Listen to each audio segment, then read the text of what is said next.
పరిశుద్ధ గ్రంథం నుంచి వాక్యం చదువుదాం. యెషయా గ్రంథము 6వ అధ్యాయము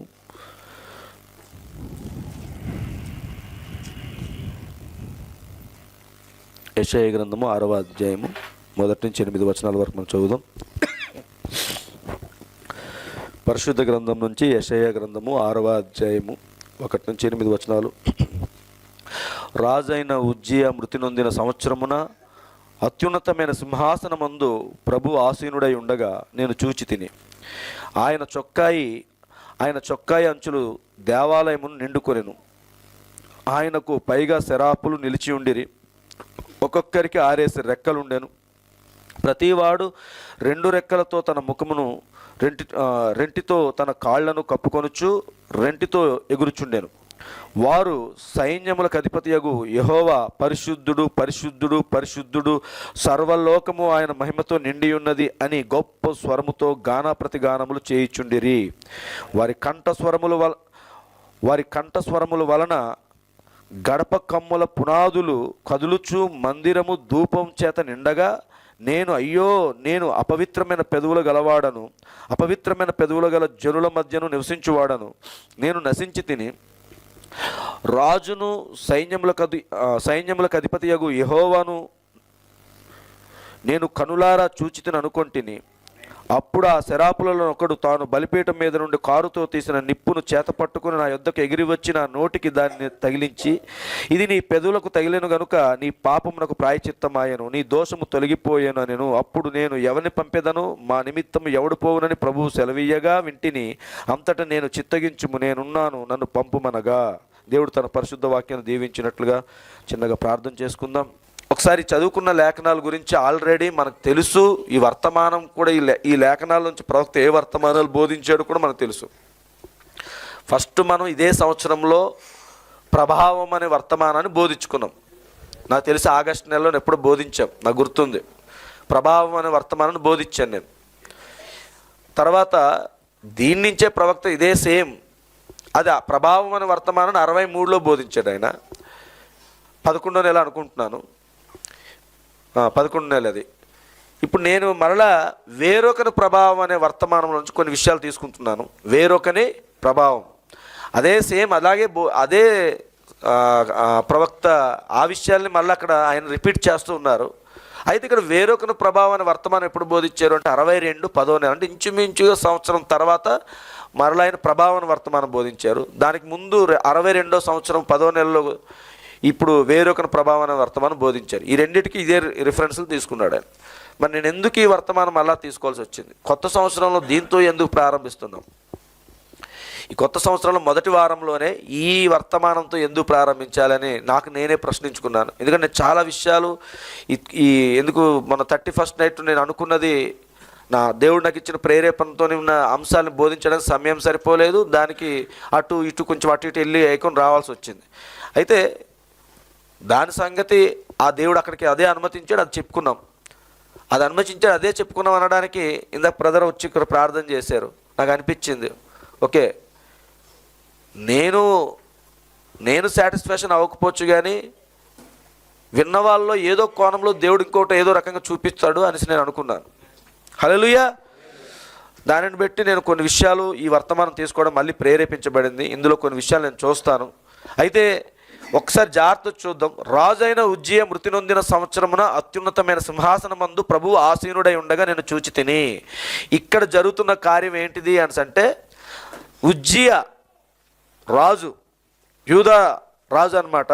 ఈ ఉజ్జియా మరణించిన తర్వాత రాజైన ఉజ్జియా మృతి నొందిన సంవత్సరమున అత్యున్నత సింహాసనమందు ప్రభు ఆసీనుడై ఉండగా నేను చూచి తిని అనేసి ఇక్కడ ఈ దర్శనాన్ని ఎవరు చూస్తున్నారు? యెషయా ప్రవక్త చూస్తున్నాడు. యెషయా ప్రవక్త రాజైన ఉజ్జియా చనిపోయిన తర్వాత ఈ దర్శనం వచ్చింది. వచ్చిన తర్వాత ఇప్పుడు ఈ దర్శనంలోని ప్రభు పరలోకంలోని అత్యున్నతమైన సింహాసనం దగ్గర ఆసీనుడై ఉండడం, అక్కడ దూతలు ఎలా ఉన్నారు, ఈ కార్యాలన్నిటి కూడా చూస్తూ ఉన్నాడు. 3వ వచనం దగ్గరికి వచ్చినప్పుడు వారు సైన్యములకు అధిపతి యెహోవా పరిశుద్ధుడు పరిశుద్ధుడు పరిశుద్ధుడు, సర్వలోకము ఆయన మహిమతో నిండి ఉన్నదని గొప్ప స్వరంతో గానాప్రతిగానములు చేయిచుండిరి. దూతలు ఏం చేస్తున్నారు? దేవుణ్ణి వర్షిప్ చేస్తున్నారు. దేవునికి వాళ్ళు ఆరాధన చేయడం మొదలుపెట్టారు. ఆ గానా ప్రతి గానాలతో ఇక్కడ నిరంతరం అక్కడ ఇలా నుంచొని దేవుడు పరిశుద్ధుడు పరిశుద్ధుడు పరిశుద్ధుడు పరిశుద్ధుడు పరిశుద్ధుడు అనుకునే ఉంటారు అన్నట్టుగా మనం అనుకుంటాం. కిందను చూస్తే గానా ప్రతి గానాలని ఉంది. అంటే పరిశుద్ధుడు పరిశుద్ధుడు పరిశుద్ధుడు హోలీ హోలీ హోలీ అంటది. అది గానా ప్రతి గానాలుగా ఉందా? అంటే ఏమిటి గానా ప్రతి గానాలు? దేవదూతలు పాటలు పాడుతున్నాయి. మీకు అర్థమవుతుందండి? దేవదూతలు పాటలు పాడుతున్నాయి. దేవదూతల యొక్క ఆరాధన అక్కడ జరుగుతుంది. ఏమిటి అంటే పరలోకపు ఆరాధన. అదంతా అది పరలోకపు ఆరాధన, భూమి మీద జరిగే ఆరాధన కాదు. అది పరలోకపు ఆరాధనలోని భూలోకపు ఆరాధనకి, భూలోకమందు ఉన్నటువంటి దేవుడు ఎన్నుకున్నటువంటి ప్రజలు చేసే ఆరాధనకి, పరలోకంలో ఉన్నటువంటి దూతలు చేసే ఆరాధనకి తేడా ఉంది. పరలోకంలో ఉన్న దూతలకి విమోచన కార్యం అంటే ఏమిటో తెలియదు. పరలోకంలో ఉన్న దూతలకి పడిపోయి తిరిగి లేచుట అనేది తెలియదు. పరలోకంలో ఉన్న దూతలకి స్వస్థత అంటే ఒక వ్యాధితో ఉన్నటువంటి వ్యక్తి స్వస్థత పొందిన తర్వాత దేవుడిని ఎలా వర్షిప్ చేయాలనేది వాళ్ళకి తెలియదు. ఎవరికి? పరలోకంలో ఉన్న దూతలకి ఆ విషయం తెలియదు. అర్థమవుతుంది కదండి? పరలోకంలో ఉన్న దూతలు పడిపోవటం అంటే తెలియదు, ఒక స్వస్థత కార్యం అంటే తెలియదు, ఒక రక్షణ అంటే ఏమిటో తెలియదు. వాళ్ళకి నిరంతరం ఏంటంటే పాపం లేని కోణంలోనే వాళ్ళ వర్షిప్ చేస్తూనే ఉంటారు. ఆరాధన పాపం లేదు వాళ్ళ దృష్టిలో. వాళ్ళు ఎప్పుడూ ఏ పాపం చేయలేదు, వాళ్ళ ఆలోచనలో కూడా పాపం లేదు, వాళ్ళ క్రియల రూపకంలో కూడా ఎటువంటి పాపం లేదు. ఏ దూతలు ఎన్నడూ పడిపోలేదు. అక్కడ పడిపోలేని దూతలన్నీ కూడా దేవుణ్ణి ఏం చేస్తున్నాయంటే పూర్ణ ఆత్మతో పూర్ణ హృదయంతో అన్నీ కూడా వర్షిప్ చేయడం మొదలుపెట్టాయి. ఇది జరుగుతుంది అక్కడ కార్యం. యెషయా ప్రవక్త చూస్తున్నాడు. మరి మనుషులు చేసే ఆరాధన, ఇప్పుడు మనము చేస్తున్న ఆరాధన, ఎన్నుకోబడినటువంటి వధువు చేస్తున్న ఆరాధన ఏమిటి? ఆరాధన మనము చేసిన ఆరాధనకి దేవదూతల ఆరాధనకి తేడా ఉంది. మరి ఈ రెండింటి ఆరాధనలు ఏది గొప్పది? అర్థమవుతుంది కదండి? ఈ రెండిటి ఆరాధనలో ఎవరిది గొప్ప ఆరాధన అంటే పడిపోయిన వాడు తిరిగి లేపబడిన వాడు యొక్క ఆరాధనే గొప్పది. వాడు ఏం చేస్తున్నాడు అంటే, ఓ ప్రభువా, నేను అసలు ఈ స్థానంలో రావడానికి నేను యోగ్యుడను కాను, నేను పాపిని, నేను ఎప్పుడో లోకంలో మునిగిపోయిన వ్యక్తిని, కానీ నీ కృప ద్వారా నన్ను రక్షించి నీ రక్తం ద్వారా నన్ను విమోచించి ఇదిగో ఈ స్థానంలో నిలబెట్టావు, నేను ఎంతగానో కృతజ్ఞుడై ఉన్నాను అని చెప్పి దేవుడికి అతను కృతజ్ఞతాస్తుతులు చెల్లిస్తూ ఆరాధన చేస్తుంటే ఆ ఆరాధన దేవుడికి ఇంపైనటువంటి సువాసనగా ఉందండి. అందుకే ఒకానొక ఈ పాటలు రాసినటువంటి ఒక వ్యక్తి ఒక పదం రాశాడు, దేవదూతల ఆరాధన కంటే అన్నాడు. సరే, దేవదూతల ఆరాధన కంటే మనుషుల ఆరాధన నువ్వు ఎంతగానో ఆస్వాదిస్తున్నావు అన్నాడు ఆయన. హల్లెలూయా. ఆ కార్యాన్ని ఇక్కడ యెషయా ప్రవక్త చూస్తూ ఉన్నాడు. యెషయా ప్రవక్త పరలోక వాతావరణం చూస్తున్నాడు, సింహాసనం చూస్తున్నాడు, అక్కడ ప్రభువు కూర్చుండడం చూస్తున్నాడు. హల్లెలూయా. ఆయన రాజులకు రాజు, ప్రభువులకు ప్రభుగా ఆయన అక్కడ కనబడుతూ ఉన్నాడు. ఈ వాతావరణం చూస్తున్నాడు. ఎటు చూసిన దూతలు ఉన్నారు అక్కడ కనబడుతున్నాయి, అక్కడ శరాపులు ఇవన్నీ ఇక్కడ కనబడుతున్నాయి. వాటి వివరణ ఇచ్చాడు. ఎన్ని రెక్కలు ఉన్నాయో, ఒక్కొక్క రెక్కల ద్వారా ఏం జరుగుతుందో ఎంత కూడా ప్రవక్త వివరించారు. ఇవన్నీ కార్యాలన్నీ చూస్తూ ఉన్నప్పుడు పరవశించిపోయాడు. కారణం ఏమిటి అంటే పరవశించిపోయి అతనిలో ఉన్నటువంటి గర్వం, ఇతనిలోను కూడా కుసింత గర్వం వచ్చింది. ఆ గర్వానికి తర్వాత మనం చూద్దాం. ఎందుకు అనుకున్నాడు అంటే భూమి మీద ఒక రాజును చూశాడు. ఆయన భూమి మీద ఒక రాజును చూశాడు. ఆయనే ఉజ్జియా. ఆ రాజు యొక్క విధానము, ఆ రాజు యొక్క ఆలోచనలు, ఆ రాజు యొక్క నడవడిక, ఆ రాజు యొక్క ప్రవర్తన, ఆ రాజు తీసుకుంటున్న నిర్ణయాలు చూసారండి. ఆ రాజు దేవుని దగ్గర లోబడిన విధానము, ఇవన్నిటిని చూసి అసలు ఇలాంటి వ్యక్తి భూమి మీద ఉంటాడా అనేసి ఒక ఆలోచనలోకి వచ్చేసాడు యెషయా. అలా చూస్తున్నాడు. ఇంకొక మాటలో చెప్పాలంటే రాజుగా ఆయన చూడలేకపోతున్నాడు. ఉజ్జియాని ఒక రాజులా చూడలేకపోతున్నాడు. దేవుడుగా అన్నట్టుగా చూస్తున్నాడు. అంతలా ప్రభావితం చెందాడు. రాజు నుంచి, ఆ ఉజ్జియా రాజు నుంచి యెషయా ఎలాంటి ప్రభావితం అంటే చూడండి, కొంతమందిని మనం చూస్తూ ఉన్నప్పుడు వాళ్ళు వేసుకున్న బట్టలు అంటే మనం వేసుకుంటే బాగుంటాయి, వాళ్ళు వేసుకున్న ఇంటి దగ్గర ఏదో మంచి కలర్స్ ఏవో వేసుకుంటారు రూమ్స్కి, ఇంటికి, మనం కూడా అలాంటి కలర్ వేసుకుంటే బాగుంటుంది. ఇల్లు బాగుంది, మనకు కూడా అలా బాగుంటుంది. అంటే దీని అర్థం ఏమిటి? ప్రభావం. నేను ఆ రాజులో నేనెందుకు ఉండలేకపోతున్నాను, నేనెందుకు ఆ రాజులో మాట్లాడలేకపోతున్నాను? అంత పెద్ద రాజు అయి ఉన్నాడు, అతను అంత దీనుడుగా తగ్గించుకుంటే నేనేంటి, ఆఫ్టర్ ఆల్ ఒక మనిషిని కదా, నేనెందుకు అలా ఉండలేకపోతున్నాను అనేసి ఇలాగ రాజుతో కంపేరింగ్ చేసుకుంటూ వస్తున్నాడు. ఇది జరుగుతూ ఉంది ఇక్కడ. హల్లెలూయా. అయితే చూడండి ఇక్కడ చివరికి ఏమైంది, 4, వారి కంఠస్వరముల వలన గడప కమ్ముల పునాదులు కదులుచు మందిరము ధూపం చేత నిండగా. ఆ దూతల యొక్క కంఠస్వరం యొక్క ఆ శబ్దాలకి ఆ పరలోకంలో ఉన్న ద్వారములో ఆ గడప కమ్ములు కదులుతూ ఉన్నాయంట. హల్లెలూయా. అర్థమవుతుంది కదండి? అలాంటి ఆరాధన దేవుడు కోరుకుంటున్నాడు ఇక్కడ. మనం ఏం చేస్తాం, పాటలు పాడినప్పుడు లేకపోతే ఎవరో పాడుతుంటే, 2-3 పాడుతుంటే మనం సైలెంట్ ఎటో ఆలోచించుకొని ఈరోజు ఏంటి మధ్యలో పాడుతుంటారు కాబట్టి ఆ మధ్యలో చిన్న 2 మాటలు కలిపేస్తే పాడేస్తున్నాం అనుకుంటా అలా పాడుతున్నాం. దానివల్ల మీ బిల్డింగ్ కూలిపోవని చెప్పట్లేదు, నీ హృదయమే చలించట్లేదు. అసలు నీ హృదయమే చలించట్లేదు. ఒక బండరాయి ఉంటుంది కదా, బండరాయి ఇక్కడ ఏం చలనం ఉంటుంది, అలా ఉండి ఒకలా ఉండి పాడుతున్నారు అంతేలా. కొంతమంది ఇది కూడా కొట్టరు, కొంతమంది కొడితే ఎక్కడ కందిపోతాయి అన్నట్టు ఇలాగా అంతే, ఇలాగ ఆ శబ్దము రాదు. ఎందుకు ఇది కొట్టడం, ఎనర్జీ వేస్ట్ కదా నీకు. దేవుని సన్నిధికి వచ్చి దేవుణ్ణి ఆరాధించడానికి మనం వచ్చామా, లేకపోతే ఏదో నువ్వు వచ్చి కూర్చొని వెళ్ళిపోయి ఆచారబద్ధంగా వచ్చి అటెండెన్స్ చేసేసుకుని ఈరోజు ఆదివారం వచ్చాను వెళ్ళిపోయాను అనుకుంటే అది వృధా. ఒకసారి మరొక ప్లేస్లో లేఖనాలు చదువుదాం. 2వ దినవృత్తాంతాలు 26వ అధ్యాయం. 2వ దినవృత్తాంతాలు 26వ అధ్యాయం.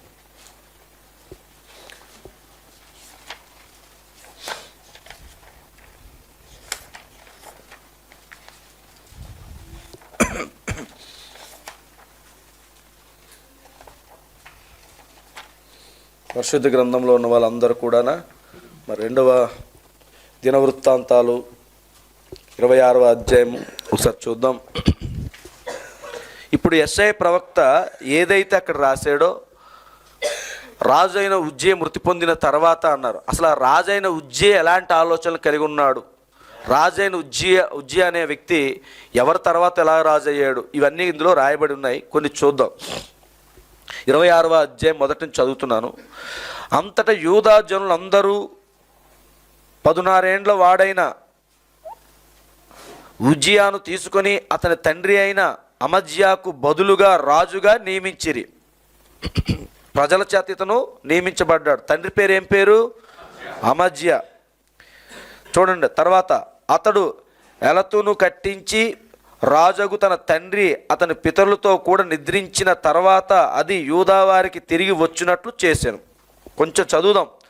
ఉజ్జియా ఏలన ఆరంభించినప్పుడు, పరిపాలన చేసినప్పుడు 16 ఏండ్ల వాడై యెరూషలేములో 52 సంవత్సరములు ఏలేను. 52 సంవత్సరాలు పరిపాలన చేశాడు. ఎన్ని సంవత్సరాల వయసులో? 16 సంవత్సరాల వయసులో. 16 సంవత్సరాల వయసులో ఒక దేశాన్ని పరిపాలన చేస్తున్నాడు ఆయన. ఎవరు? ఉజ్జియా. ఇంకా ఉన్నారు, 16 సంవత్సరాలే కాదు. యోషియా 8 సంవత్సరాల వయసులో. చూడండి, తర్వాత ఉజ్జియా ఏలన ఆరంభించినప్పుడు 16 ఏండ్ల వాడై యెరూషలేములో 52 సంవత్సరములు ఏలెను. అతని తల్లి యెరూషలేము కాపురస్తురాలు, ఆమె పేరు యొకొల్యా. అతడు తన తండ్రి అయిన అమజ్యా చర్యంతటి ప్రకారము యెహోవా దృష్టికి యథార్థముగా ప్రవర్తించెను. దేవుని ప్రత్యక్షత విషయమందు తెలివి కలిగిన జకరియా దినములలో అతడు దేవుణ్ణి ఆశ్రయించెను. అతడు యెహోవాను ఆశ్రయించినంత కాలము దేవుడు అతన్ని వర్ధిల్లజేసెను. చూశారు ఒకసారి? అతడంట దేవుణ్ణి ఆశ్రయించినంత కాలము కూడా, దేవుణ్ణి సంప్రదించినంత కాలము కూడా దేవుడు కూడా అతను ఏం చేశాడు? బ్లెస్సింగ్ ఇచ్చాడు.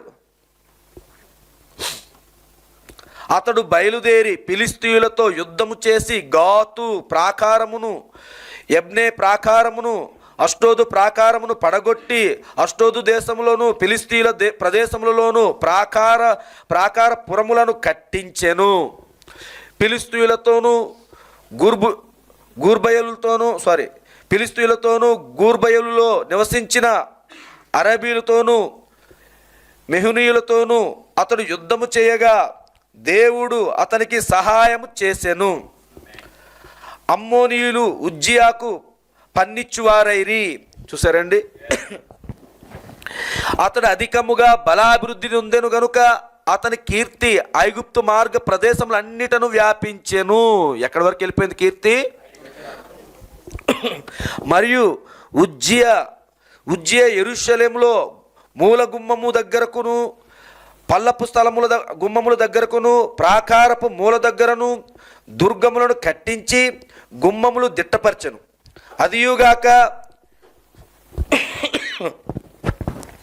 అదియుగాక షేఫేల ప్రదేశంలోను మైదాన ప్రదేశంలోను అతనికి విస్తారమైన పశువులుండగా అతడు అరణ్యంలో దుర్గములు కట్టించి అనేకమైన బావులు త్రవ్వించెను. చూసారండి,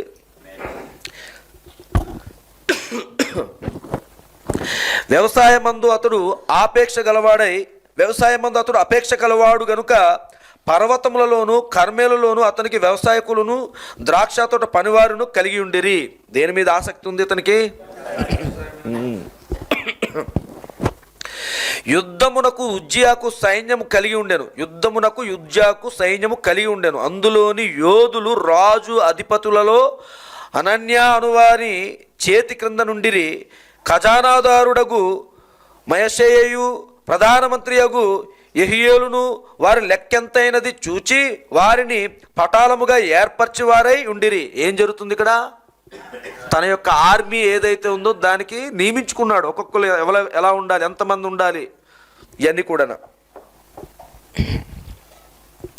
వారి పితరుల ఇండ్ల పెద్దల సంఖ్యను బట్టి పరాక్రమశాలులు 2600 మంది అయిరి. పరాక్రమశాలులు అంటే ఎంతమంది ఉన్నారు? 2600 మంది అయిరి. రాజునకు సహాయం చేయుటకై శత్రువులతో యుద్ధము చేయుటయందు పేరు పొందిన పరాక్రమశాలులైన 3,07,500 మంది గల సైన్యము వారి చేతి క్రింద ఉండెను. చూసారా సైన్యం ఎంతమంది ఉన్నారో ఆ రోజుల్లోనే, అప్పుడులోనే 3,07,500 మంది అంట. ఉజ్జియా ఈ సైన్యం అంతటికి డాళ్లను, ఈటెలను, శిరస్త్రాణములను, కవచములను, విల్లులను, వడిసెలను చేయించెను. ఎంత ధనం ఉండాలండి వీళ్ళెంతమందికి చేయించారంటే.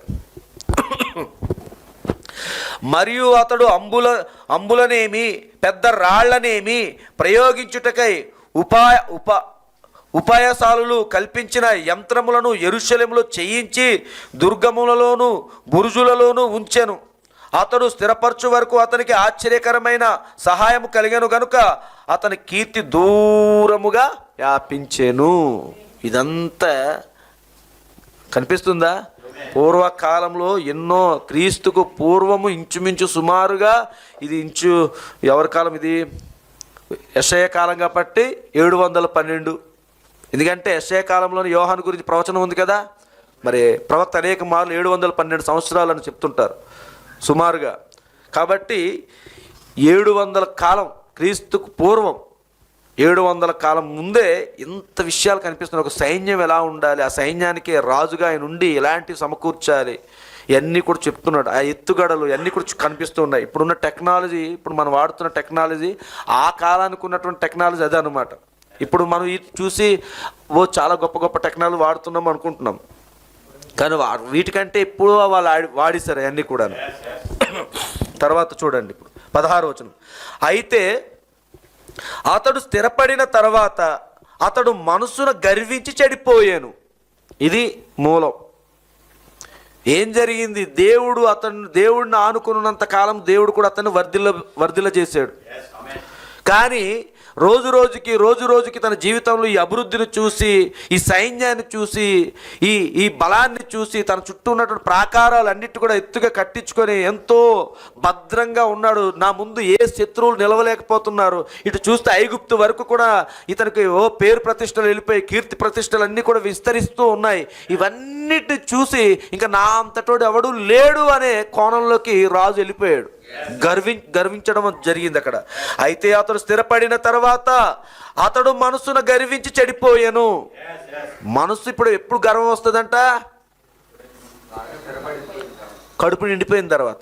ఇంకో మాటలో చెప్పాలి అంటే కడుపు నిండిన తర్వాత గర్వం వస్తుంది. అతడు స్థిరపడిన తర్వాత అతడు మనసును గర్వించి చెడిపోయాను. అతడు ధూపపీఠం మీద ధూపం వేయుటకై యెహోవా మందిరంలో ప్రవేశించి తన దేవుడైన యెహోవా మీద ద్రోహము చెయ్యగా. ఏం జరుగుతుంది ఇక్కడ? ద్రోహమే. అది మామూలు విషయం కాదంట, ద్రోహమే. ఏంటి ద్రోహం చేశాడు? ధూపం వేయటం, దేవుని సన్నిధిలోకి వెళ్ళి ధూపం వేయటం ద్రోహం అంట. చూద్దాం. అతడు ధూపపీఠం మీద ధూపం వేయుటకై యెహోవా మందిరంలో ప్రవేశించి తన దేవుడైన యెహోవా మీద ద్రోహం వేయగా యాజకుడైన అజర్యాయు అతనితో కూడా ధైర్యవంతులైన యెహోవా యాజకులు 80 మందియు అతని వెంబడి లోపలికి పోయిరి. వారు రాజైన ఉజ్జియాను ఎదిరించి, రాజుగారు చూడండి, రాజుగారు వచ్చారు కదా అని చెప్పేసి, రాజుగారు వచ్చారు, మంచి వస్త్రాలు వేసుకున్నారు, రాజవస్త్రాలతో వచ్చారు, గంభీరంగా వచ్చాడు కాబట్టి రాజుగారు అడిగారు, ఏదో ఆ ధూప వేదిక మీదకి వెళ్ళి ధూపం వేస్తాను ఇవ్వండి అని అంటే, ఇందండి అయ్యా అని ఇచ్చేలేదు వాళ్ళు. అతను రాజు అవుతావని ఎవరైతావని కానీ వీళ్ళు ఏం చెప్తున్నారు? వారు రాజైన ఉజ్జియాను ఎదిరించి, ఉజ్జియా యెహోవాకు ధూపం వేయుటకు ప్రతిష్ఠింపబడిన అహరోను సంతతి వారైన యాజకుల పనియే గాని నీ పని అది. పరిశుద్ధ స్థలంలో నుండి బయటికి పొమ్ము, పరిశుద్ధ స్థలంలో నుండి బయటికి పొమ్ము, నీవు ద్రోహం చేసి ఉన్నావు. దేవుడైన యెహోవా సన్నిధిని ఇది నీకు ఘనత కలగజేయదని చెప్పగా ఉజ్జియా ధూపం వేయుటకు ధూపార్తిని చేత పట్టుకుని రౌద్రుడై యాజకుల మీద కోపము చూపెను. యెహోవా మందిరంలో ధూపపీఠం ప్రక్కన అతడు ఉండగా యాజకులు చూచుచునే ఉన్నప్పుడు ఏం జరిగిందో చూడండి. అతని నొసట కుష్ఠరోగము పుట్టెను. వెంటనే పనిష్మెంట్ వచ్చింది. అతడు నొసట కుష్ఠరోగము గలవాడై ఉండెను గనుక వారు తడువు చెయ్యక అక్కడ నుండి అతనిని బయటకి వెళ్ళగొట్టిరి. యెహోవా తన్ను మొత్తెనని ఎరిగి బయటికి వెళ్ళుటకు తానును త్వరపడెను. రాజైన ఉజ్జియా తన మరణదినం వరకు కుష్ఠరోగి అయి ఉండెను. కుష్ఠరోగి యెహోవా మందిరంలోనికి పోకుండా ప్రత్యేకింపబడెను గనుక అతడు ప్రత్యేకముగా ఒక ఇంటిలో నివసించుచుండెను. అతను కుమారుడైన యోతాము రాజు ఇంటి వారికి అధిపతి అయి దేశపు జనులకు న్యాయము తీర్చుచుండెను. ఉజ్జియా చేసిన ఇతర కార్యములను గూర్చి ఆమోజు కుమారుడును ప్రవక్తయునైన యెషయా వ్రాసెను. ఉజ్జియా తన పితరులతో కూడా నిద్రించెను.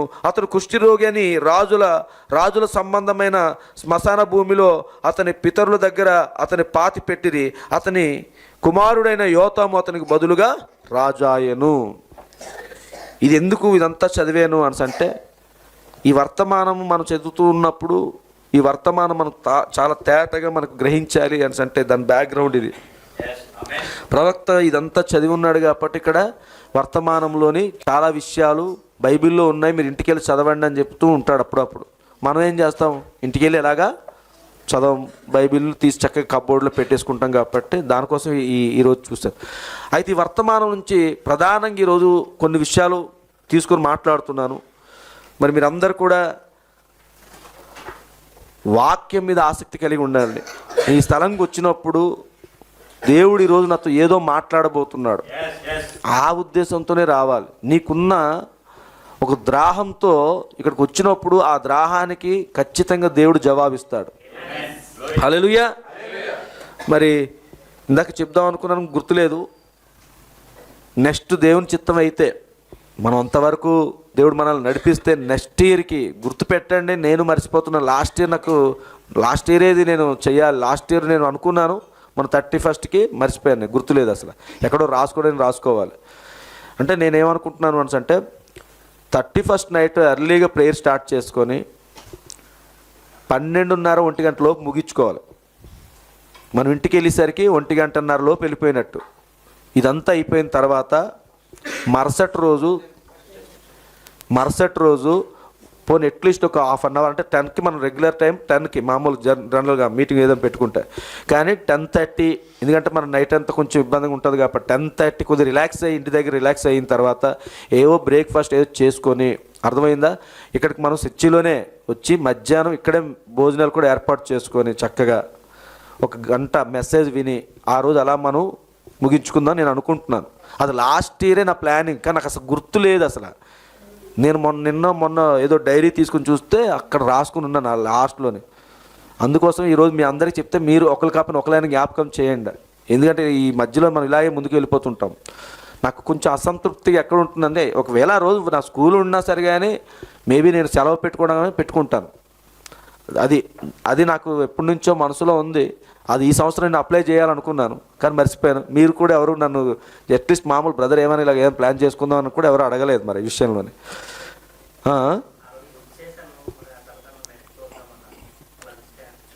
అంటే భోజనాల పరంగా కాదు, మనకు కావాల్సింది దేవుని సన్నిధిలో ఆ రోజు 31st అయిపోయింది, వెళ్ళిపోతున్నాం, మరుసటి ఖాళీగా ఉంటున్నాం ఇంటి దగ్గర, అంతే కదా. నాకు అది కొంచెం మనశ్శాంతిగా లేదనిపించింది. అందుకనేసి మరి కొంచెం ఏంటంటే ఇబ్బంది, ఆమోస్ బ్రదరాలకి ఆ రోజు ఇక్కడ ఉండి మళ్ళీ నైట్కి ఇంటికి వెళ్ళడానికి ఇబ్బంది అవుతుంది. ఇక్కడ మిగతా వాళ్ళందరూ కొంచెం ఏదో రకాల ట్రాన్స్పోర్ట్ ఏదో చేసుకుని వెళ్ళిపోతున్నారు, వాళ్ళు తెచ్చుకుంటున్నారు. మరి బ్రదరాలు ఆ నైట్కి ఇక్కడ ఉంటున్నారు, తెల్లారు మళ్ళీ వెళ్ళిపోయి మళ్ళీ రావాలంటే వాళ్ళకి ఇబ్బంది అవుతుంది. నేను వాళ్ళ కోసం కూడా కొద్దిగా ఆలోచిస్తున్నాను అనమాట. అయితే ఈసారికి ఏదైనా ప్లాన్ చేద్దాం, మరి దానికోసం ఆల్టర్నేట్గా ఏదో ప్లాన్, అలాగే ఎవరైతే ఉన్నారో వాళ్ళ కోసం కూడా ఏదైనా ప్లాన్ చేసుకొని మనం చక్కగా ఇక్కడే ఆ భోజనాలు ఏర్పడుకుని మనం చేసుకుందాం. ఎందుకంటే ఆ రోజు ఖచ్చితంగా మనం ప్రత్యేకమైన దినాలు ఇంక వేరే ఏమీ లేవు, పెట్టుకోవట్లేదు కూడా, ఏదైనా మీటింగ్ పర్పస్లో ఉంటున్నాం. కాకపోతే ఆ రోజు మాత్రం ఖచ్చితంగా దేవుని సన్నిధిలో గడపడం మంచిది. జ్ఞాపకం చేయండి ఈసారికి, నెక్స్ట్కి, అప్పుడు ఇంకొక 1 ఇయర్. సరే, అయితే జాగ్రత్త చూద్దాం. ఈ వర్తమానంలో నుంచి కొన్ని విషయాలు మన వ్యక్తిగతంగా కొన్ని చూద్దాం. అందరికి కూడా ఇది, ప్రతి ఒక్కరికి కూడా ఇది కావాల్సిందే.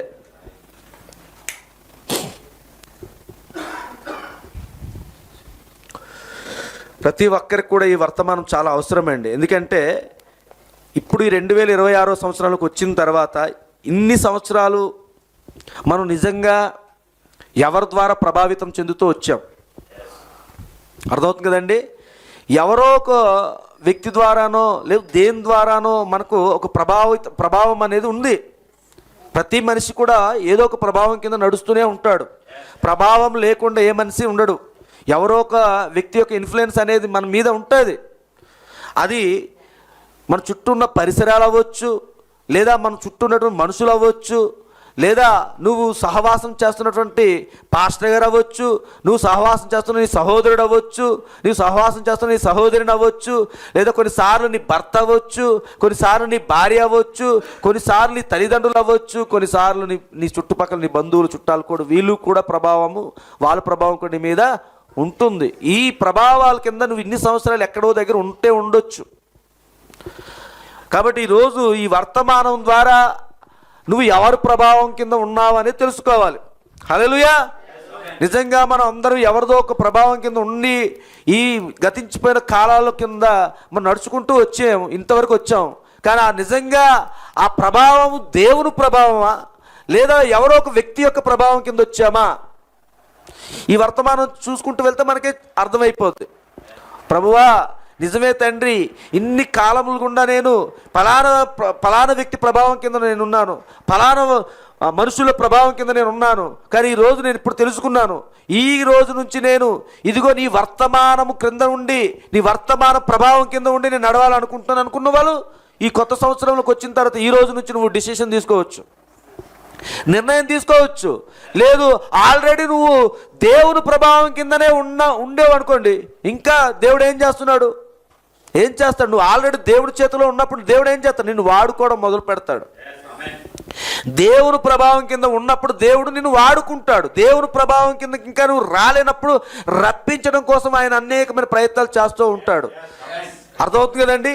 కాబట్టి ఈ యొక్క ఉదయకాల సమయంలో మనం కొన్ని ప్రభావాలు చూద్దాం. ముందుగా ఈ వర్తమానంలోకి వెళ్ళడానికి ముందు జనరల్గా మన చుట్టూ ఉన్న పరిసరాలను చేద్దాం. ఒక్కొక్కరు ఎటువంటి ప్రభావాల కింద మనం వెళ్ళిపోతున్నాం. ప్రభావం అనే వర్తమానంలో ప్రవక్త అన్నాడు, అదొక తెలియకుండానే మెల్లగా మనల్ని, మొన్న ఇంతకుముందు ఏదో మన బుధవారం కోటాలో చెప్పుకుంటున్నాం, హిప్నటైజ్ చేయడం. అర్థంగా వశీకరణ. మెల్లగా వెళ్ళిపోతాం, ఆ వ్యక్తుల యొక్క నీడలోకి వెళ్ళిపోతాం. ఆ వ్యక్తుల యొక్క ఆశ్రమంలోనే మనం ఉండాలని కోరుకుంటుంటాం. అబ్బా ఆ బ్రదర్ ఉంటే, ఈ టైంలో ఆ బ్రదర్ ఉంటే పని చేసి పెట్టేస్తున్నాం, ఆ సిస్టర్ గారు అయితే బాగుండు. ఇవి మనుషుల మీద ఆనుకోవటం. ఆ మనిషి మాత్రం ఈ పని చేస్తాడు, ఈ వ్యక్తి మాత్రం ఆ పని చేస్తాడు. ఇది ఒక ప్రభావం. చాలాసార్లు చెప్పాను నేను కొన్ని రాసుకున్నాను, అవన్నీ నేను ప్రజెంట్ చేయకపోవచ్చు కానీ ఎందుకంటే వర్తమానంలోకి వెళ్ళాలనేసి. ఒక్కొక్క జనరల్ ప్రభావాలు చెప్తున్నాను. భర్త ప్రభావం భార్య మీద ఉంటుందంట, ప్రవక్త చెప్పారు. భర్త ప్రభావం భార్య మీద ఉంటుంది. ఎలాంటి ప్రభావం ఇది? భర్త ఏది చెప్తే అదే. ఇంకా మరి వినాలా వినకూడదా? వినాలి అండి బాబు, వినాలి ఖచ్చితంగా. భర్త చెప్పిందే భార్య వినాలి. మీకు అర్థమవుతుందండి? భర్త చెప్పింది భార్య వినాలి. అయితే ఈ ప్రభావము అనేది ఏంటిది? భర్త చెప్పింది భార్య వినడం అనే ప్రభావం ఎలా వచ్చింది? నీకు నీ భర్త ప్రభావం కాదు రావాల్సింది. ఎవరి ప్రభావం రావాలి? దేవుని ప్రభావం రావాలి. హల్లెలూయా. యెషయా దేవుని దర్శనం చూడలేనంత వరకు కూడా రాజైన ఉజ్జియా ప్రభావాన్ని కలిగి ఉన్నాడు. ఎప్పుడైతే అతను ఆత్మవశుడై దేవుని సింహాసనంలోని దేవుణ్ణి చూడడం మొదలెట్టాడో, ఆ జరుగుతున్న వాతావరణం అంతా చూశాడో, అసలైన రాజు ఈయన అని గుర్తించాడు. అప్పుడు తన పాపాన్ని కూడా గుర్తించుకున్నాడు.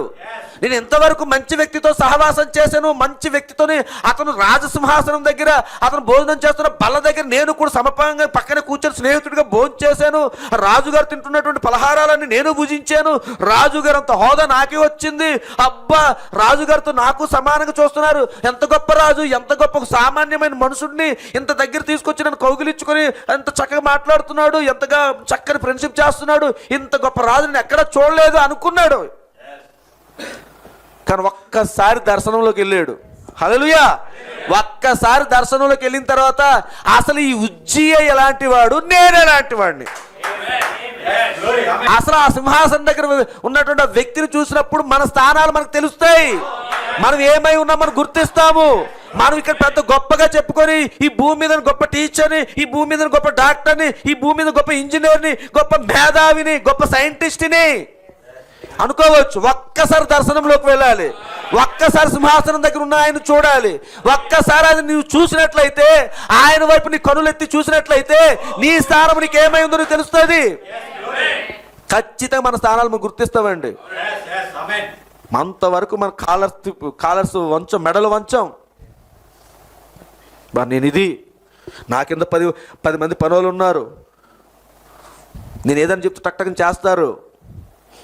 ఒక్కసారి వెళ్ళు, ఒక్కసారి దర్శనంలోకి వెళ్ళు. ఆ దర్శనంలోకి వెళ్ళినప్పుడు ఆ దర్శనంలోకి వెళ్ళి కేవలము యెషయా ప్రవక్త సింహాసనం దగ్గర ఆసీనుడై ఉన్నవాడినే చూడడం కాదు. ఆ పేద లాజరు ధనవంతుడు కథలోని అక్కడ ధనవంతుడు చనిపోయిన తర్వాత ఇప్పుడు ఈ లాజర్ను చూస్తున్నాడు. ఈ లాజర్ ఎక్కడున్నాడు? సింహాసనం దగ్గర ఆసీనుడై ఉన్నటువంటి అబ్రహాము యొక్క రొమ్మును ఆనుకున్నాడు. ఎవరి అబ్రహాము?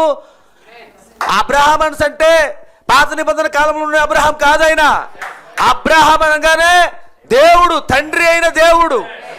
దేవుడు సింహాసనం దగ్గర దేవుని యొక్క రొమ్మును ఆనుకొని ఉన్నాడు. అక్కడ చూస్తున్నాడు. చూసారండి? ఇప్పుడు అక్కడ ఏం జరుగుతుంది? అగాధం ఉంది మధ్యలో. ఆ లాజర్కి ధనవంతుడికి మధ్యలో ఏముంది? అగాధం ఉంది. ఇప్పుడు యెషయా ప్రవక్త కూడా అదే స్థానంలోకి వెళ్ళాడు. చూస్తూ ఉన్నప్పుడు సింహాసనంలో ఉన్న ఆయన్ని చూడటం మాత్రం కాదు, పక్కన అగాధాన్ని కూడా చూస్తున్నాడు. అగాధంలో మేధావులు చూస్తున్నాడు. అక్కడ కింద భూమి మీద వాళ్ళు మేధావులు, గొప్ప గొప్ప సైంటిస్టులు, గొప్ప గొప్ప విజ్ఞానవేత్తలు, గొప్ప గొప్ప బైబిల్ స్కాలర్స్. ఇగో మా సంఘాలు ఇన్ని వేల మంది ఉన్నారు విశ్వాసులు, లక్షల మంది ఉన్నారు విశ్వాసులు, 10,000 మంది విశ్వాసులు ఉన్నారు. ఇదిగో ఈ భూమి మీద ఇన్ని మిరాకిల్ చేసి, ఇన్ని అద్భుతాలు చేసి, ఇన్ని ఆశ్చర్యకేశం చెప్పిన ఈ సేవకులు గుంపంతా అక్కడ కనబడుతూ ఉంది. యెషయా చూస్తున్నాడు అక్కడ. ఈయన అబ్బా, ఇతను మాట్లాడినప్పుడు ఇక్కడి నుంచే కోటిలో ఇసురుతేనే పడిపోతుండేవారు, ఈయనంటే ఇక్కడ ఉన్నాడు. ఈయన అక్కడ కదా ఉండాలి, సింహాసనం దగ్గర, ఆయన రొమ్ము దగ్గర కదా ఆనుకొని ఉండాలి. ఇక్కడేంటి ఇలా కోటేసి భూమి మీద కోటి ఇసురుతున్నాడు, బూడిద ఇసురుతున్నాడు, అది చేస్తున్నాడు, ఇది చేస్తే ఎన్నో మిరాకిల్ జరిగాయి, ఎన్నో స్వస్థతలు జరిగాయి, చనిపోయిన మృతులు బ్రతికారు, రకరకాలైన కార్యాలు దేవుడు చేసిన గొప్ప కార్యాలుగా మంచి పెద్ద పెద్ద స్క్రీన్లు వేశారు, లైవ్ షోలు ఇచ్చారు, లైటింగ్ షోలు పెట్టారు. ఇన్ని షోలు చూసిన వ్యక్తి ఇక్కడ ఉన్నాడేంటి? ఇవి కూడా అక్కడ ఎస్ఐ చూసి అప్పుడు ఎస్ఐ స్థానం ఏంటో గుర్తించుకున్నాడు. ఓ ప్రభువా, నేను వీళ్ళను చూసి పొంగిపోయాను, వీళ్ళు చూసి నా స్థానం అబ్బో, నేను రాజుగారికి మంచి దోస్తుని, మంచి మిత్రుణ్ణి, ప్రాణ స్నేహితుణ్ణి. రాజుగారు చూస్తే ఆయన హోదా ఏంటి? ఎక్కడో పూరి గుడిసెలోని లేదా ఆ గుడారాల్లోని ఎక్కడో ఉండి ఆ చెమట వాస పశువుల వాసన దగ్గర ఉన్న నన్ను తీసుకొచ్చి అతనితో ఫ్రెండ్షిప్ చేయించి అతనితో సమాన భుజాల మీద చెయ్యేసాడు, నేనేం పొంగిపోయాను. ఇక్కడ చూస్తే నా స్థానం ఎక్కడుందో నాకు ఇప్పుడు అర్థమవుతుంది ప్రభువా అంటున్నాడు ఆయన. నా స్థానం ఏంటో నేను చూడగలుగుతున్నాను ప్రభువా అంటున్నాడు. అందుకే అపవిత్ర పెదవులు కలిగివాడని ఆయన పలుకుతూ ఉన్నాడు. అక్కడ ఎలాంటి ప్రజల మధ్య ఉన్నాడు అన్నాడు ఆయన? కేవలం ఈతను మాత్రమే అపవిత్ర పెదవులు కలిగిన వాడిని మాత్రమే అని అనలేదు, అపవిత్ర పెదవులు కలిగిన జనుల మధ్యలోనే ఉన్నాను నేను అన్నాడు ఆయన. చూసారండి, అదే ఈ వర్తమానం యొక్క ప్రభావం. మనం ఎవరి ప్రభావం కింద ఉన్నాం చూడండి. అనుకోవచ్చు, నా భర్త ఎంతో మంచివాడండి, చాలా మంచిగా నన్ను చూసుకుంటాడు, ఎప్పుడు ఒక పన్నెత్తి ఒక మాట అనలేదు, ఏమీ అనలేదు, నన్ను చక్కగా అన్ని విషయాలు కూడా సమకూర్చి ఏది ఇబ్బంది లేకుండా అన్నీ ఏ టైంకి ఏది కావాలో సమకూరుస్తాడు అనేసి ఉండొచ్చు, మంచిదే. ఆ స్థితిలో నీ భర్త నిన్ను చూడడం అనేది చాలా అరుదు ఈ రోజుల్లో అయితే చాలా అరుదు.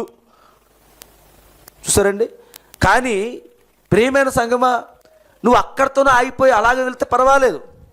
కానీ కొన్నిసార్లు ఏమవుతుంటుంది అంటే, భర్త కొన్ని చిన్న చిన్న తప్పులు చేస్తూ ఉంటే ఆ తప్పుల్ని కూడా నువ్వు కూడా నీ భర్తతో కలిసి ఏకీభవించి, అర్థమవుతుందా?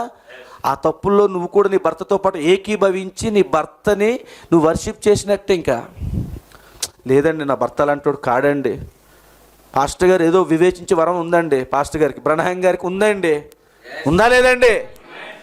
ఇప్పుడు బ్రహ్నాం గారు ఇక్కడ వచ్చారు, ఎవరో సిస్టర్ గారు వచ్చారు, ఇక్కడికి ప్రార్థన చేయించుకుందామని వచ్చారు. సహోదరి ప్రార్థన చేద్దాం, దానికంటే ముందు నీకు విషయం చెప్పాలనుకున్నా. నీ భర్త ఉన్నాడా? ఉన్నాడండి నా భర్త. మరి వచ్చాడంటే రాలేదు, కానీ ఆయన కొంచెం అర్జెంట్ వర్క్ ఉండి డ్యూటీలో ఉన్నారండి. సరే, కానీ నేను ప్రార్థన చేయాలంటే నేను ఒక విషయం చెప్పాలనుకుంటున్నాను అంటాడు.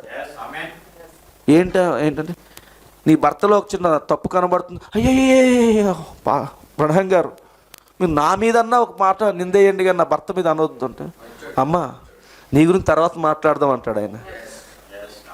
నీ గురించి తర్వాత మాట్లాడదాం, నీది ఆల్రెడీ ఫాల్ట్ ఉంది, కానీ నీ భర్త కూడా ఫాల్ట్ ఉందంటే, అయ్యా నేను అయితే నమ్మను, నీ కర్మ అయిపో అన్నాడు ఆయన. అన్నాడా లేదండి? అన్నాడు ఆయన. నీ ప్రాణము నువ్వు కాపాడుకోవాలి, నీకు పరలోకం కావాలా, నీ భూమి మీద నీ భర్త కావాలా అన్నాడు అయితే ఆయన. నీకు నిత్య జీవం కావాలి, భూమి మీద నీకు భర్త కావాలా అని అడిగాడు ఆయన. వెళ్ళిపోయింది కోపం మీద, మళ్ళీ వెనక్కి వచ్చింది ఆవిడ కొద్దిసేపు అయిన తర్వాత. అయ్యా అలా కాదయ్యా, ఒకవేళ ఈ విషయం చెప్పినట్లయితే నా భర్త నన్ను చంపేస్తాడయ్యా అని. అలాగైనా చచ్చిపో అన్నాడు ఆయన. నువ్వు ఎలాగైనా చచ్చిపోతావు, ఇలాగా చచ్చిపోతావు, అలాగే చచ్చిపోతావు అని. నీకు ఒప్పుకొని నీ భర్తను తీసుకొచ్చి నువ్వు ఒప్పుకున్నట్టయితే నిత్య జీవాన్ని పొందుకుంటావు అన్నాడు ఆయన.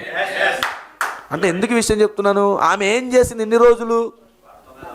ఆనుకుంది, నా భర్త మంచోడు, స్టేట్మెంట్లు ఇచ్చేసింది. నా భర్త ఇక్కడ చూడండి, ఇక్కడ విషయం ఏంటంటే భార్య ఇక్కడ తల ఉంచి అక్కడే ఎత్తడం కాదు, నా భర్త కూడా ఇక్కడే తల దించుతాడు, అక్కడ ఎత్తుతాడు ఆఫీస్లోనే, ఇంకెక్కడ ఎవరిని చూడడు, అంత మంచోడు.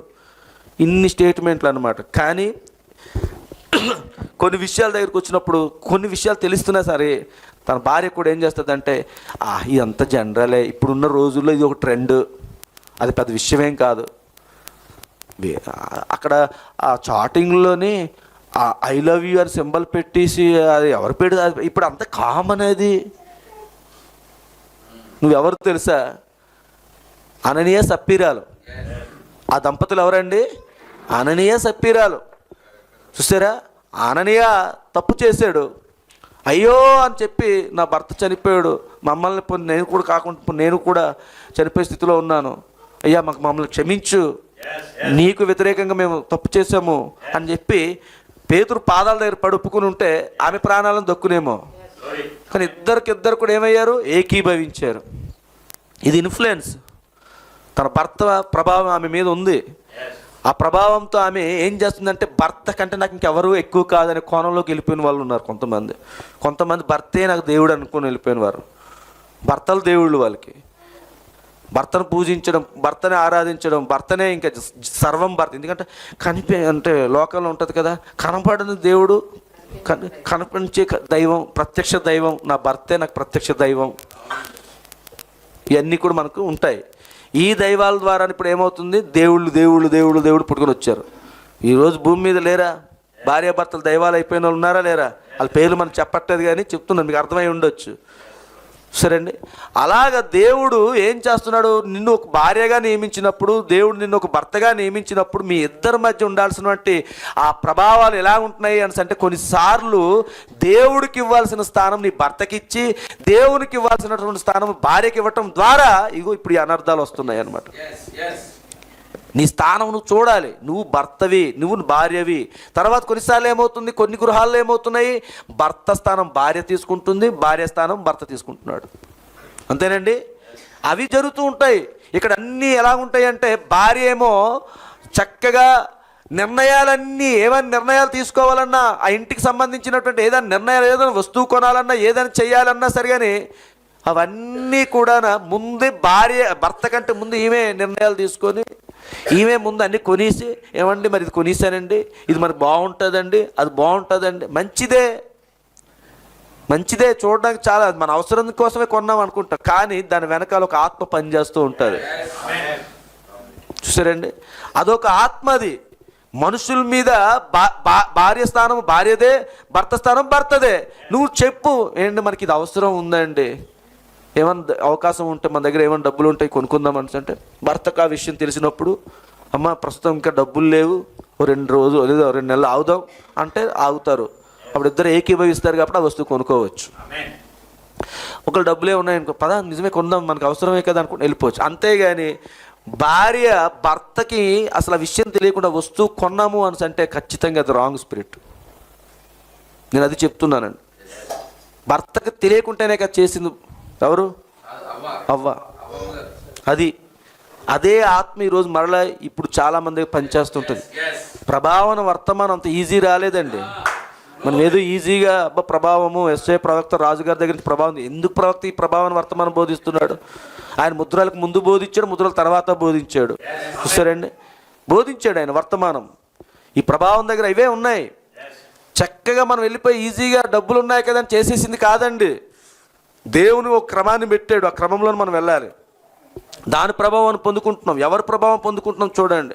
కొంతమందికి ఉద్యోగం చేసినప్పుడు బాసే వాళ్ళకి అన్ని సమస్తం, ఇంకా అతని దగ్గర క్రెడిట్ కొట్టాలి, అతని దగ్గర కొన్ని ఏదో రకంగా సంపాదించాలని చెప్పి వీళ్ళు ఏం చేస్తుంటారు అని అంటే, ఇంకా అన్ని విషయాల్లో కూడా బాస్ను పోవడం మొదలు పెడుతుంటారు.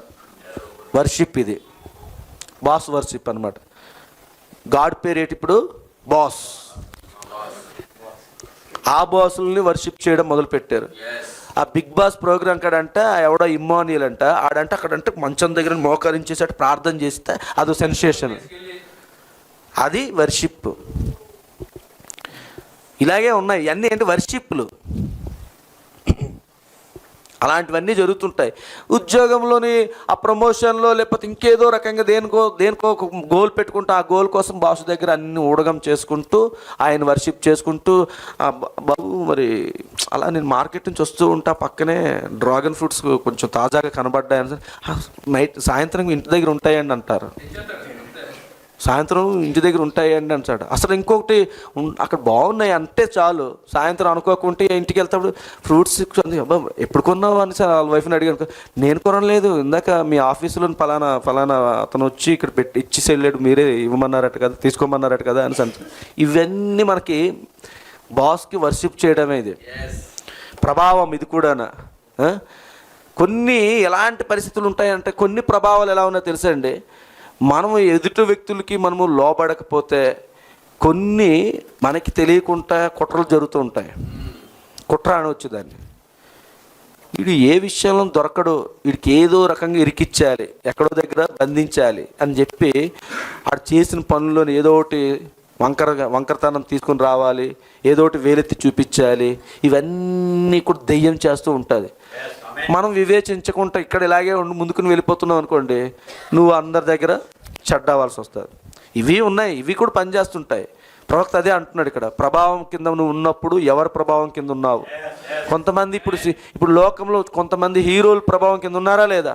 సినిమా హీరోల ప్రభావం కింద ఉన్నారు. ఆ హీరో ఎలాంటి బట్టలు వేసుకుంటే వీళ్ళు అదే బట్టలు వేసుకుంటారు. ఆ హీరో ఎలాంటి డైలాగులు వాడితే వీళ్ళు అదే డైలాగులు. ఆ హీరో ఎలాంటి మేనరిజం చేస్తే వీళ్ళు అదే మేనరిజం ఉంటుంది. ఆ ధోనిగాడు బ్యాట్ పట్టుకున్నాడు, ఎలా సిక్స్లు కొడితే వీడు అలాగే కొట్టాలి. వాడికి ఆ స్టైల్లో కొట్టాడు, నువ్వు అలాగే కొడుతుంటావు. నీకో స్టైల్ ఉండొచ్చు, కానీ నువ్వు ఆ స్టైల్ కాదు, నేను ధోనిలాగే కొడతానంటే ఇవి అవుట్ అవుతూ ఉంటావు కొన్నిసార్లు. ఇవన్నీ ప్రభావాలు, హీరోల ప్రభావాలు. ఈ అల్లు అర్జునులు, పవన్ కళ్యాణ్లు, మహేష్ బాబులు, వీళ్ళందరి ప్రభావాలు, ప్రభాస్ గారు, వీళ్ళందరి ప్రభావాలు వస్తున్నాయి. ఇప్పుడు స్కూల్లో కనబడుతున్నాయి మాకు. రోజుకి అదే బాధ, రోజుకి అదే బాధ. ఏరా అంటే ప్రభాస్ అంటున్నాడు ఒకడు, ఏరా అంటే పవన్ కళ్యాణ్ అంటున్నాడు ఒకడు. ఈ ప్రభావాల కింద ఇప్పుడు ఉన్న ఈ సొసైటీ అంతా కూడా వాటి కిందే ఉంది, వాటి కిందే వెళ్తూ ఉన్నారు మనుషులందరూ కూడా. కానీ నిజంగా యెషయా గాని ఆ దర్శనంలోకి వెళ్ళకుంటుంటే యెషయా కూడా నశించిపోను. దర్శనంలోకి వెళ్ళాడు, ఆయన చూశాడు, ఆ 7 దూతలను ఆ దర్శనం నుంచి చూశాడు ఆయన. హల్లెలూయా. వెంటనే ఆయన ఏమై ఉన్నాడో తెలుసుకున్నాడు, ఆయన స్థానం ఏంటో ఆయన గుర్తిచ్చాడు. అర్థమవుతుందండి? అసలు ఈ శరీరం దేనికోసమని ఆయన గుర్తిచ్చాడండి. ఇది కేవలము నేను కేవలము 7వ దూతగా ఉండి ప్రకటన గ్రంథం 17 కిందే ఉండి, లేదా మలాకి గ్రంథము 4వ అధ్యాయం 5-6 లేఖనాల క్రిందే ఉండి ఇదే నా పరిచర్య ఏమో అని అనుకున్నాడు ఆయన. కానీ ఆయన దర్శనంలోకి వెళ్ళిన తర్వాత ఈ శరీరంలో నుంచి ఆయన గొర్రెపిల్లగా యూదాగోత్ర సమూహంగా ఆయన ఈ శరీరాన్ని వాడుకుంటున్నాడని, ఈ శరీరం నుంచి ఒక పరిచర్య ఉండబోతుందని, ఈ శరీరంలో నుంచే మార్పు చెందే కార్యం ఉండబోతుందని, రూపాంతరపరచు శక్తి ఈ శరీరం నుంచి దేవుడు తీసుకొస్తున్నాడని, ఈ కార్యాలన్నీ కూడా ఆయన చూపిస్తూ ఉన్నాడు. ఇవన్నీ దాగి ఉన్నాయండి అక్కడ. హల్లెలూయా. ఎవరి ప్రభావం కింద ఉన్నాం చూడండి. నువ్వు ఎవరి ప్రభావం కింద ఉండాలి? మనం ఉండాల్సింది ఒకే ఒక ప్రభావం అండి, ఈయన ప్రభావమేనండి. ఈ చివరి కాలంలో ఏకైక ప్రభావం ఇదే. ఈ మేఘం కింద ఉండడమే మన ప్రభావము, ఇంకేమీ లేదండి. నువ్వు ఇంకేదో నేను చేస్తాను, ఇదిగో ఇది సాధిస్తాను, అది చేస్తాను అంటే అదంతా కూడా నీకు 3 రోజులు ముచ్చట తప్ప ఇంకేమీ లేదు. ఉంటే మేఘం కింద ఉండే ప్రభావం అంటే దాని అర్థం ఏంటి? ఆ మేఘం కింద ఉండడం గురించి చెప్తున్నాను. మేఘం అంటే వర్తమానం. ఈ వర్తమానం కింద నువ్వు ఉండాలి, ఈ వర్తమానం ప్రకారం నువ్వు జీవించాలి. అదే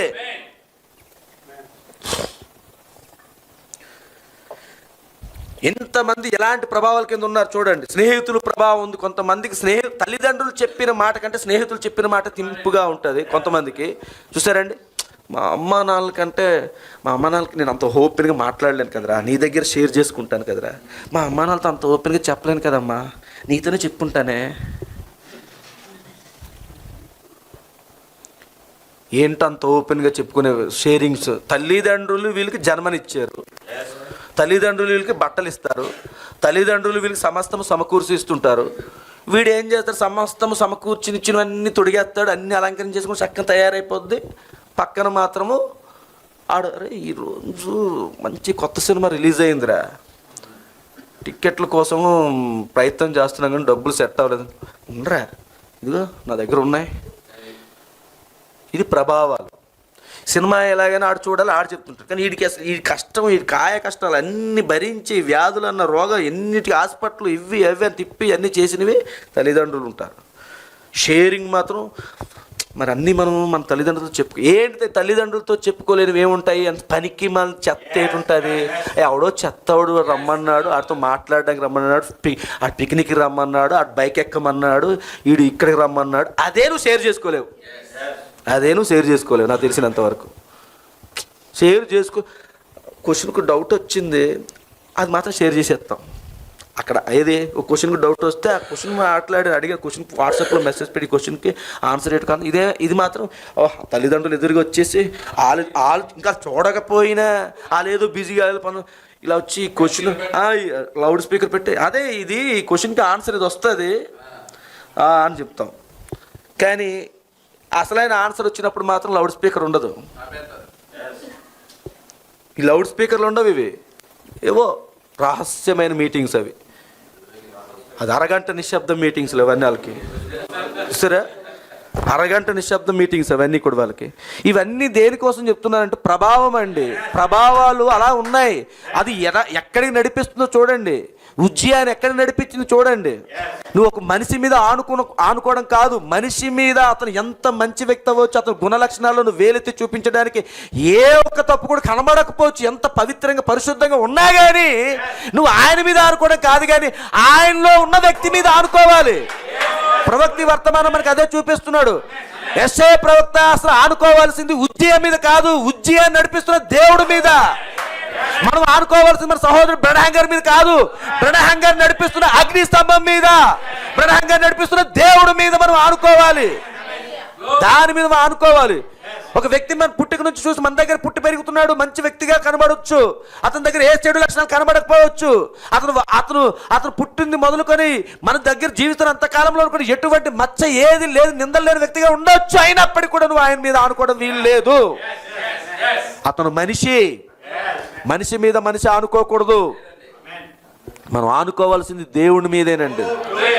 అదే చెప్తున్నాడు ఇక్కడ ప్రవక్త, ఆనుకోనుట. హల్లెలూయా. కానీ ఈరోజు ఏం చేస్తున్నాం, మనం మనుషుల మీద ఆనుకుంటున్నాం. సరే, స్నేహితులు కాదు ఆనుకోవాల్సింది, దేవుడి మీద ఆనుకో. ఒకవేళ నీ తల్లిదండ్రుల మీద నువ్వు ఆనుకో, నేను తల్లిదండ్రుల మీద కూడా ఆనుకొని చెప్పట్లేదు, నేను నీ పాస్టర్ గారి మీద కూడా నువ్వు ఆనుకోకూడదు, అది తప్పే. పాస్టర్ గారి మీద ఆనుకోకండి. మా పాస్టర్ గారు ప్రార్థన చేస్తారు, మా పాస్టర్ గారు ప్రార్థన చేస్తారు, తప్పు లేదు, ప్రార్థన చేయొచ్చు, తప్పు కాదు. కానీ ఆనుకోకూడదు. అవసరం మా పాస్టర్ గారు ఆ రోజు ప్రార్థన చేసి ఉంటే బాగుండు, పాస్టర్ గారు ప్రార్థన చేసి పంపిస్తే బాగుండు, సక్సెస్ అయిపోను. అనవసరం ఇది అయింది, బిడ్స్ కొట్టింది. అచ్చా, ఇది నువ్వు పాస్టర్ గారి మీద ఆనుకున్నావు. నువ్వు పాస్టర్ గారి మీద ఆనుకోవడం అదే.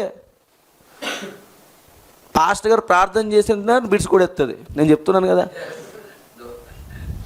నువ్వు దేవుని మీద ఆనుకోలేనంత కాలము పాస్టర్ గారు కాదు, యేసుప్రభు గారు కూడా వచ్చినా ఏమీ జరగదు. యేసుప్రభు గారు ఇక్కడికి వచ్చి ఆయన కూడా చెప్పినా ఏం జరగదు. కారణం ఏంటి తెలుసా, నువ్వు ఆనుకోవాల్సింది ఒక రీజన్ ఉంది. ఆయన నీ విశ్వాసమే నేను స్వస్థపరిచింది అన్నాడు. ఆయన కూడా, అమ్మా నేను స్వస్థపరచలేదు, నీ విశ్వాసం నేను స్వస్థపరిచింది అన్నాడా లేదా? ఆనుకోనుట అది. సరే అండి. అయితే చాలామంది ఏం చేస్తున్నారు, దేవుడి మీద ఆనుకుంటున్నారు. కొంతమంది దేవుడి మీద ఆనుకుంటున్నారు, దేవుడు వారి జీవితాల్లో కార్యాలు చేస్తున్న కృతజ్ఞత ఉండట్లేదు. 10 మంది కుష్టి వ్యాధులతో వచ్చారు యేసు ప్రభు దగ్గరికి, వచ్చారా లేదండి? ఆయన 10 మందిని ఆయన ప్రార్థన చేసి పంపించినప్పుడు మార్గ మధ్యలో 10 మంది స్వస్థత పొందుకున్నారు. హల్లెలూయా. 10 మంది స్వస్థత పొందుకున్నారు. కానీ ఒక్క వ్యక్తి వెనక్కి వచ్చాడు. ఒక్క వ్యక్తి వెనక్కి వచ్చి ప్రభు దగ్గరికి వచ్చి, ప్రభువా నేను స్వస్థత పొందుకున్నాను అన్నాడు. మరి మిగతా 9 మంది ఏరి అని అంటే వారు వెళ్ళిపోయారు. ప్రభువా అన్నాడు, నువ్వు సాక్షిగా నిలబడు అన్నాడు ఆయన. అంతే. కృతజ్ఞత ఉండాలి మనకి. దేవుడు మన జీవితంలో ఏదైనా కార్యం చేసినప్పుడు దానికి కృతజ్ఞత చెల్లించాలి. దాన్ని ఏ రూపంలో చెల్లిస్తావో దేవుడు నీకు బయలుపరుస్తాడు. హల్లెలూయా. చూసారండి, ఇలా మన స్నేహితుల వైపు మనం చూసినప్పుడు ఇలాగే కార్యాలు జరుగుతున్నాయి. బంధువులు చూస్తాం, బంధువులు మన చుట్టుపక్కల ఉన్న బంధువులు స్నేహితులు అందరూ ఉంటారు, ఎక్కువ జరుగుతుంటాయి. మనం మన ఇంటి దగ్గర జరుగుతున్న కార్యాలని ఇప్పుడు ఇంటికాడ కొంచెం ఏదో తండ్రి కొడుకులు చిన్న చిన్న యుద్ధాలు జరుగుతుంటాయి, తండ్రి కొడుకులకి, లేదా తల్లి కూతురికి చిన్న చిన్న యుద్ధాలు జరుగుతుంటాయి, లేదా అత్తా కోడల మధ్య చిన్న చిన్న యుద్ధాలు జరుగుతుంటాయి. ఈ వాతావరణం ఎలా ఉంటుందో తెలుసండి. ఇంటికాడ భార్య ఉంటుంది, కోడలు ఉంటుంది, పిల్లలు ఉంటారు, మన వాళ్ళు ఎవరు ఉండొచ్చు అంతే. ఈ అందరు పక్కన పెట్టేసి ఆ పక్కన ఉంటారు చూడు, ఇంటికి పక్కన ఎవరో ఆ పక్కన ఈ పక్కన ఉంటారు, వాళ్ళ దగ్గరికి వెళ్ళిపోయి మన మనసు మన హృదయం ఇలా తెరిసేసి, ఇదండి మా ఇంటికాడ భాగవతం, అదండి మా ఇంటికాడ భాగవతం అని చెప్పుకుంటుంటే ఇంకేం భాగవతం అక్కడ జరుగుతుంది? నీ ప్రభావం నీ పక్కింటి వాళ్ళు చెప్తే నీ కడుపు మంట చల్లగా ఐసుగడ్డలా మారిపోద్ది నీ కడుపులో మంట అంతా కూడా. ఇవే జరుగుతున్నాయి సొసైటీలో జరుగుతున్న ప్రభావాలండి అవి. ఇంటి దగ్గర నీ ప్రభావం ఎవరి మీద ఉందో చూసుకోండి. అలాగే తల్లిదండ్రుల ప్రభావం కూడా పిల్లల మీద ఉండకూడదు.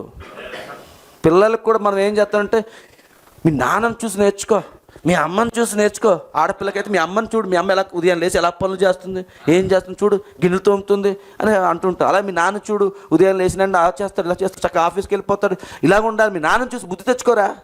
ఇదంతా కూడా మనుషుల ప్రభావమే. నువ్వు ఎవరిని చూపించాలి? మీ నాన్నలో ఉన్న దేవుడిని చూపించు, మీ అమ్మలో ఉన్న దేవుడిని చూపించు. అది మనం చూపించాలి. ఈరోజు మీ నాన్న ఇలా ఉన్నాడు అంటే దానికి కారణం మన ప్రభువుని నమ్మడమేరా.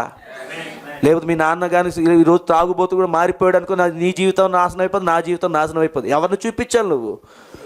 మన ప్రభువుని. హల్లెలూయా. మనం ఎవరి ప్రభావం, ఈవెన్ తల్లిదండ్రుల ప్రభావం కూడా పిల్లల మీద ఉండకూడదు. ఇవన్నీ మనం దాటుకుంటూ రావాలి. హల్లెలూయా. సినిమాల ప్రభావం ఉందా లేదండి? అది పూర్తి ఈరోజు ప్రపంచాన్ని ఏలుతుందే సినిమాల ప్రభావం, అంతే కదండి. ఇన్ని వేల కోట్లు ఈ సినిమా రిలీజ్ అయింది, ఇన్ని కోట్లు, ఫస్ట్ డే ఇన్ని కోట్లు, సెకండ్ డే అన్ని కోట్లు, ఇది అది అని చెప్పి ప్రపంచం మొత్తంలోని ఏ దేశాన్ని చూసినా సినిమాల ప్రభావమే ఉంది. ఆ ప్రభావాల కింద ఇప్పుడు మనుషులు బ్రతుకుతూ ఉన్నారు. ఒక్క సినిమా, ఏదో ఒక సినిమా ఒక ట్రెండ్గా దిగిందంటే దానికి కాపీ పేస్ట్లు ఇంకా అన్ని అలాంటివి దిగుతూ ఉంటాయంట. దానికి తోడు సొసైటీలో కూడా అలాంటి పనులు చేస్తూ ఉంటారు. సరే, ఆ మధ్యకాలం అంతా కూడా ఈ గంధపు చెక్కలు, ఈ స్మగ్లింగ్లు, ఆ తర్వాత ఈ బంగారు గనులు, ఇలాంటివి ఏ సినిమాలు వచ్చాయి. దానికి తగినవే పోలీసులు పట్టుకుంటున్నారు కేసులు, దానికి తగినవే. గంజాయి ఎక్కడ పడితే అక్కడే, ఈ కొకైన్స్ ఎక్కడ పడితే అక్కడే దొరికి, ఈ దొంగతనాలు, బంగారం దొంగతనాలు, ఇవన్నీ ఎక్కడ పడితే అక్కడ. ఇప్పుడు ఇంకో ఏదో కొత్త ట్రెండ్గా వస్తుంది, ఏదో సినిమాలు కొత్తగా ట్రెండ్గా వస్తాయి. ఆ సినిమా రిలీజియన్ సినిమాలు లాంటివి వచ్చాయనుకో, మనుషులు భక్తి పుట్టుకుని వచ్చేస్తుంది. అక్కడ రిలీజియన్స్ మూవీస్ వచ్చాయనుకోండి, అంతవరకే ఉండదు. ఈ రిలీజియన్ సినిమాలు ఏవైతే వచ్చాయో, మతపరమైనటువంటి సినిమాలు వస్తాయి, దేవుడికి సంబంధించిన సినిమాలు వస్తాయి. మనుషుల్లో అంతవరకే ఉండదు, అంతవరకు ఉండని మనుషులు వీళ్ళకి భక్తి పుట్టుకొచ్చేస్తుంటుంది. ఎక్కడ పడితే అక్కడే కనబడుతుంటారు భక్తులు. ఇంకా మనకి సినిమా హాల్లోని భక్తులే, అర్థమవుతుందండి. సినిమా హాల్లో కూడా భక్తులే కనబడతారు మనకి. పూనకాలు వచ్చిన భక్తులు కనబడుతుంటారు. ఇవన్నీ మనం చూస్తూనే ఉన్నాం. ఏంటిది? ప్రభావాలు. రక్తం మరిగిపోతుంటుంది. హీరో అక్కడ ఆ సినిమా డైలాగ్ టకటకటా చెప్తుంటే ఈడికి రక్తం మరిగిపోతుంటుంది, పక్కనోడు కొట్టేస్తాడు అలా అంతలాగా.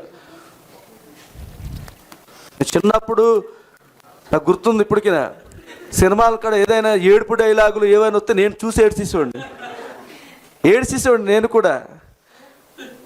మా ఊరిలో కూడా పెద్దవాళ్ళు కూడా తిట్టివారు. ఆ విలన్ ఎవడో ఉంటాడు శుభ్రం తిట్టివారు. ఇలా ఉన్నాడు, అలా రే నువ్వు ఆగరా, రే చంపేస్తాడు రా అని వీళ్ళు ఇక్కడి నుంచి ఆపేసినట్టుగా. అంటే ఏంటిది? దాని ప్రభావం అలా ఉంది. అప్పుడు చూసారండి, ఆ ప్రభావాల కింద మనం ఉంటున్నాం. ఏదైనానండి, నువ్వు ఏదైనా వృత్తి తీసుకో, ఏదైనా జాబ్ పరంగా ఏదైనా వృత్తి, ఒక వ్యవసాయమే తీసుకుందాం. వ్యవసాయం చేస్తున్నప్పుడు రైతు యొక్క ఆలోచన ఎలా ఉంటాయి? ఆ భూమి, ఆ పంట విత్తనాలు వేసింది మొదలుకొని అది చేతికొచ్చేంత వరకు దాని మీద తన కష్టాన్ని పూర్తిగా ఖర్చు పెడతాడు, అంతేనండి. ఖర్చు పెట్టి దానికోసం ప్రయాసపడుతూ ఉంటాడు. కానీ దీనిలోనే మనం ఒక క్రైస్తవుడిగా మనం ఏం నేర్చుకోవాలి, ఏం తెలుసుకోవాలి అంటే, నీ ప్రయాస అనేది 100% దానికి చూపించాలి. కానీ ఏ దానికైనా సరే కానీ దేవుణ్ణి ముందుంచాలి. ఎందుకు ఈ విషయం చెప్తున్నాను అంటే, కొంతమంది క్రైస్తవ్యంలో నుండి చేస్తారు, ఏదైనా పంటలు వేయటమో, ఏదో భూమి ఫలసాయం చేయడం కోసం వాళ్ళు ప్రార్థనలు చేసుకొని అన్నీ చేస్తారు, ప్రారంభిస్తారు. సక్సెస్ రాదు. అంటే ఆ పంటలు ఆ సంవత్సరం సరిగ్గా పండకపోయేసరికి నిరాశ చెందిపోయి, అయ్యో అని బాధపడిపోయి, కుంగిపోయి, ఏంటి నేను ఇంత డబ్బులు పెట్టుబడి పెట్టాను, నాకు అసలు రాలేదు, ఈ సంవత్సరం సరైన పంటే రాలేదు అని బాధపడుతూ ఉంటాం. ఎందుకు అలాంటి బాధ నీకు వస్తుంది అంటే, నీవు వ్యవసాయం ప్రభావం కింద ఉన్నావు. నువ్వు అర్థమవుతుంది కదండి. ఆ వ్యవసాయం ద్వారా ఎలాగైనా నేను లాభం పొందుకోవాలి, ఎలాగైనా సరే అది అమ్ముతే నాకు డబ్బులు వస్తాయి, ఈ సంవత్సరం నా ఇబ్బందులు, నా ఇరుకులన్నీ పోతాయి, నా ఆర్థిక సమస్యలు అన్నీ పోతాయి అని పూర్తిగా దాని మీద ఆనేసుకున్నాను. నువ్వు ఆనుకోవాల్సింది దాని మీద కాదు, ఆనుకోవాల్సింది ప్రభువు మీద.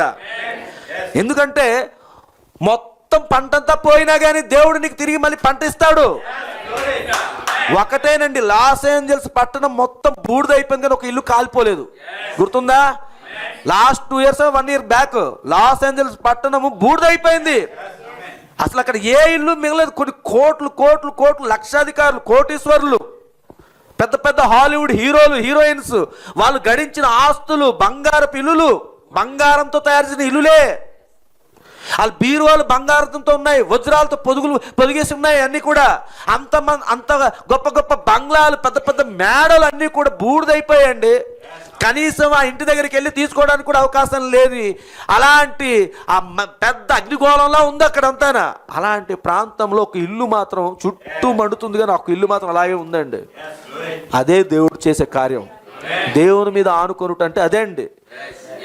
తెలుసండి, పంట మొత్తం పోవచ్చు, పురుగులు మొత్తం నీ పంట నాశనం చేయవచ్చు. ఏది చేసినా కానీ సమస్తమును సమకూడి మేలు కొరకే జరుగుతున్నదని నువ్వు నమ్మినట్లయితే దేవుడు దానికంటే మళ్ళా రెట్టింపిస్తాడండి. అది మనం అనుకుంటాం. ప్రభావం చూస్తుంటాం, గుండె తరిగిపోతుంటుంది. ఆ తోటలు లేకపోతే ఆ పంట చేతికి ఇంకా అందించింది, ఇంకొక 2-3 రోజుల్లో కోసేస్తాం, వరిసేనంత చక్కగా పండింది, కోసేస్తాం అని అనుకునేసరికి తుఫాన్ వస్తుంది. మొన్న వచ్చింది ఆ తుఫాన్ అలాంటిదే. చక్కగా డిసెంబర్ నెలకు వచ్చి నవంబర్-డిసెంబర్లో కోతలు స్టార్ట్ అయ్యాయి, ఇంకా కోసేసుకుందాం అన్నారు రైతులు. అనుకున్న సమయానికి వచ్చేసరికి తుఫాను. ఏంటది? మోందా తుఫాన్ వచ్చింది కదా. మోంతా తుఫాన్ మొత్తం పంట అంతా కూడా ఉడుచుకుంటూ వెళ్ళిపోయింది. రైతులు వాళ్ళకి గర్భశోకం అంటాం కదా, అలాంటి బాధతోనమాట. అందుకే చాలామంది రైతులు ఉరేసుకొని చనిపోతున్నారు. వాళ్ళు దాని మీద కొన్ని ఎకరాల భూములు ఉంటాయి. ఎక్కడో దగ్గర నుంచి వాళ్ళు బ్యాంకుల దగ్గర నుంచో లేకపోతే ఎవరి దగ్గర నుంచో అప్పులు తీసుకొని ఆ అప్పుతో ఆ పంటకి సంబంధించిన ఎరువులు ఇవి అవి కొని అన్నీ చేసిన తర్వాత పంట చేతిలో రాకపోతే ఆ అప్పులకి రోజుకి వడ్డీలు కట్టుకోవడం ఒక పక్క, చేతికి డబ్బులు ఉండవు. రైతులకి ఇప్పుడు ఉద్యోగం చేసినోడికి నెలకి జీతం పడుతుంది ఆడికి, కానీ రైతులకి ఏం పడుతుంది? ఆడ ఆ పంట మీద ఆధారపడి ఉంటాడు కాబట్టి.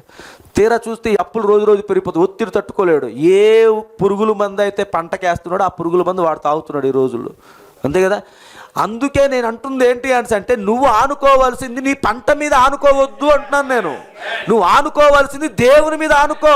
అప్పుడు నీ పంట పోయినా కానీ నీ ఆత్మ రక్షింపబడుతుంది. నీకు ఒక జ్ఞానం దేవుడు ఇచ్చాడు, దేని మీద ఉండాలి. ఈ పంట నాశనం దేవుడు ఇచ్చాడు, దేవుడు తీసుకున్నాడు. అది మనం చేయాల్సింది. ప్రభావం అది ఉందండి. హల్లెలూయా. ఇంకా కొన్ని ఉన్నాయి. నేను ఇంక ఈ వర్తమానానికి ఈరోజు వెళ్ళను, పర్వాలేదు, అయినా పర్వాలేదు. ఈ జనరల్ టాపిక్ నుంచి వర్తమానం తీసుకుంటున్నాను నేను. ఇప్పుడు ఇంకా కొంతమంది దేనికి ప్రభావం కింద ఉన్నారు అంటే సెక్స్, లైంగికత్వము ప్రభావం కింద ఉండిపోయారు చాలామంది. బయట ప్రపంచానికి వాళ్ళు తెలియదు. వాళ్ళు బయట ప్రపంచానికి సొసైటీలో చాలా ఉన్నతమైన వ్యక్తులుగాను ఉన్నతమైన వాళ్ళుగానే ఉంటారు. మీకు తెలుసా అండి, ఈ 31st నైట్లోని కొన్ని సర్వేలు చేస్తూ ఉంటారు. ఈ సంవత్సర కాలంలో ఎక్కువ మంది ఏ సైట్స్ సెర్చింగ్ చేశారు, ఇలాంటివన్నీ సర్వేలు చేస్తూ మనకి రిజల్ట్ అప్పుడప్పుడు ఇస్తుంటారు. ఇలాంటివి చూస్తూ ఉన్నప్పుడు ఈ సెక్స్ సంబంధించిన కంటెంట్ సెర్చింగ్లోని స్త్రీలదే అధిక భాగం అంట. చూడండి, స్త్రీలదే అధిక భాగం అంట. ఎందుకు ఈ విషయం చెప్తుంది? బయట సొసైటీ చూసినప్పుడు చాలా ఉన్నతంగా కనబడుతున్నారు, మనుషుల్లో చూసినప్పుడు చాలా బాగా హుందాగా కనబడతారు. కానీ వాళ్ళ రహస్య కార్యాల్లోని మైండ్ సెట్ ఏంటి అంటే, ఈ రహస్యమైనటువంటి ఈ కంటెంట్ని వాళ్ళ మైండ్లో దాచుకుంటున్నారు. దీన్ని వాళ్ళు రోజుకి వాళ్ళు ఆ ఉద్రేకపరిచే ఆ డెవిల్ లేదా ఆ స్పిరిట్ ఏదైతే ఉందో, ఆత్మ ఏదైతే ఉందో, దాన్ని వాళ్ళు కంట్రోల్ చేసుకోలేని స్థితిలో దిగజారిపోవడం వల్ల ఈరోజు చాలా దిక్కల మనకేం చూస్తున్నాం, అగత్యాలు కనిపిస్తున్నాయి. చూసారండి, చిన్న పిల్లలను కూడా చూడకుంటున్నారు. యవనస్తులు, చిన్నపిల్లలు, ఒంటరిగా ఎవరైనా మహిళ కనబడితే చాలు పోకిరి వాళ్ళు. ఏంటి ఆ విచ్చలు విడతనం ఎక్కడి నుంచి వచ్చింది అంటే, ఇదిగో ఈ కంటెంట్, మొబైల్స్. దెయ్యము ఒకప్పుడు సినిమా హాల్లో ఉంది అన్నాడు ప్రవక్త. ఆ సినిమా హాల్లో ఉన్న దెయ్యాన్ని ఎక్కడ తీసుకొచ్చారన్నాడు ఆయన? ఇంటిలోనికి తీసుకొచ్చారు అన్నాడు. అంటే సినిమా హాల్లో చూస్తున్నామే మనం దెయ్యాన్ని చూడడానికి, దెయ్యం వేసిన జోకులు విని బకబక ఏకైక నవ్వడానికి డబ్బులు ఇచ్చి 100, 200 ఇంకా ముందుగానే అడ్వాన్స్ బుకింగ్లు, ఈ బుకింగ్లు, ఆ బుకింగ్లు చేసుకొని సినిమా హాల్ దగ్గరికి వెళ్ళి దెయ్యంతో మాట్లాడడానికే మనం వెళ్తాం. అలాగే వెళ్ళిపోలేమంట. కానీ ఇప్పుడు ఏమన్నాడు ప్రవక్త, ఆ దెయ్యాన్ని, ఆ సినిమా హాల్లో ఉన్న దెయ్యాన్ని మన ఇంటి టీవీ దగ్గరికి తెచ్చుకొని వచ్చేసాం. టీవీ దగ్గర కూర్చొని, సోఫా దగ్గర కూర్చొని, హాల్ దగ్గర కూర్చొని, కుర్చీల దగ్గర కూర్చొని, షాపులు వేసుకొని చక్కగా అబ్బాయి ఎంత బాగుంది, ఆ దెయ్యం జోకైతే మనం నవ్వాలి.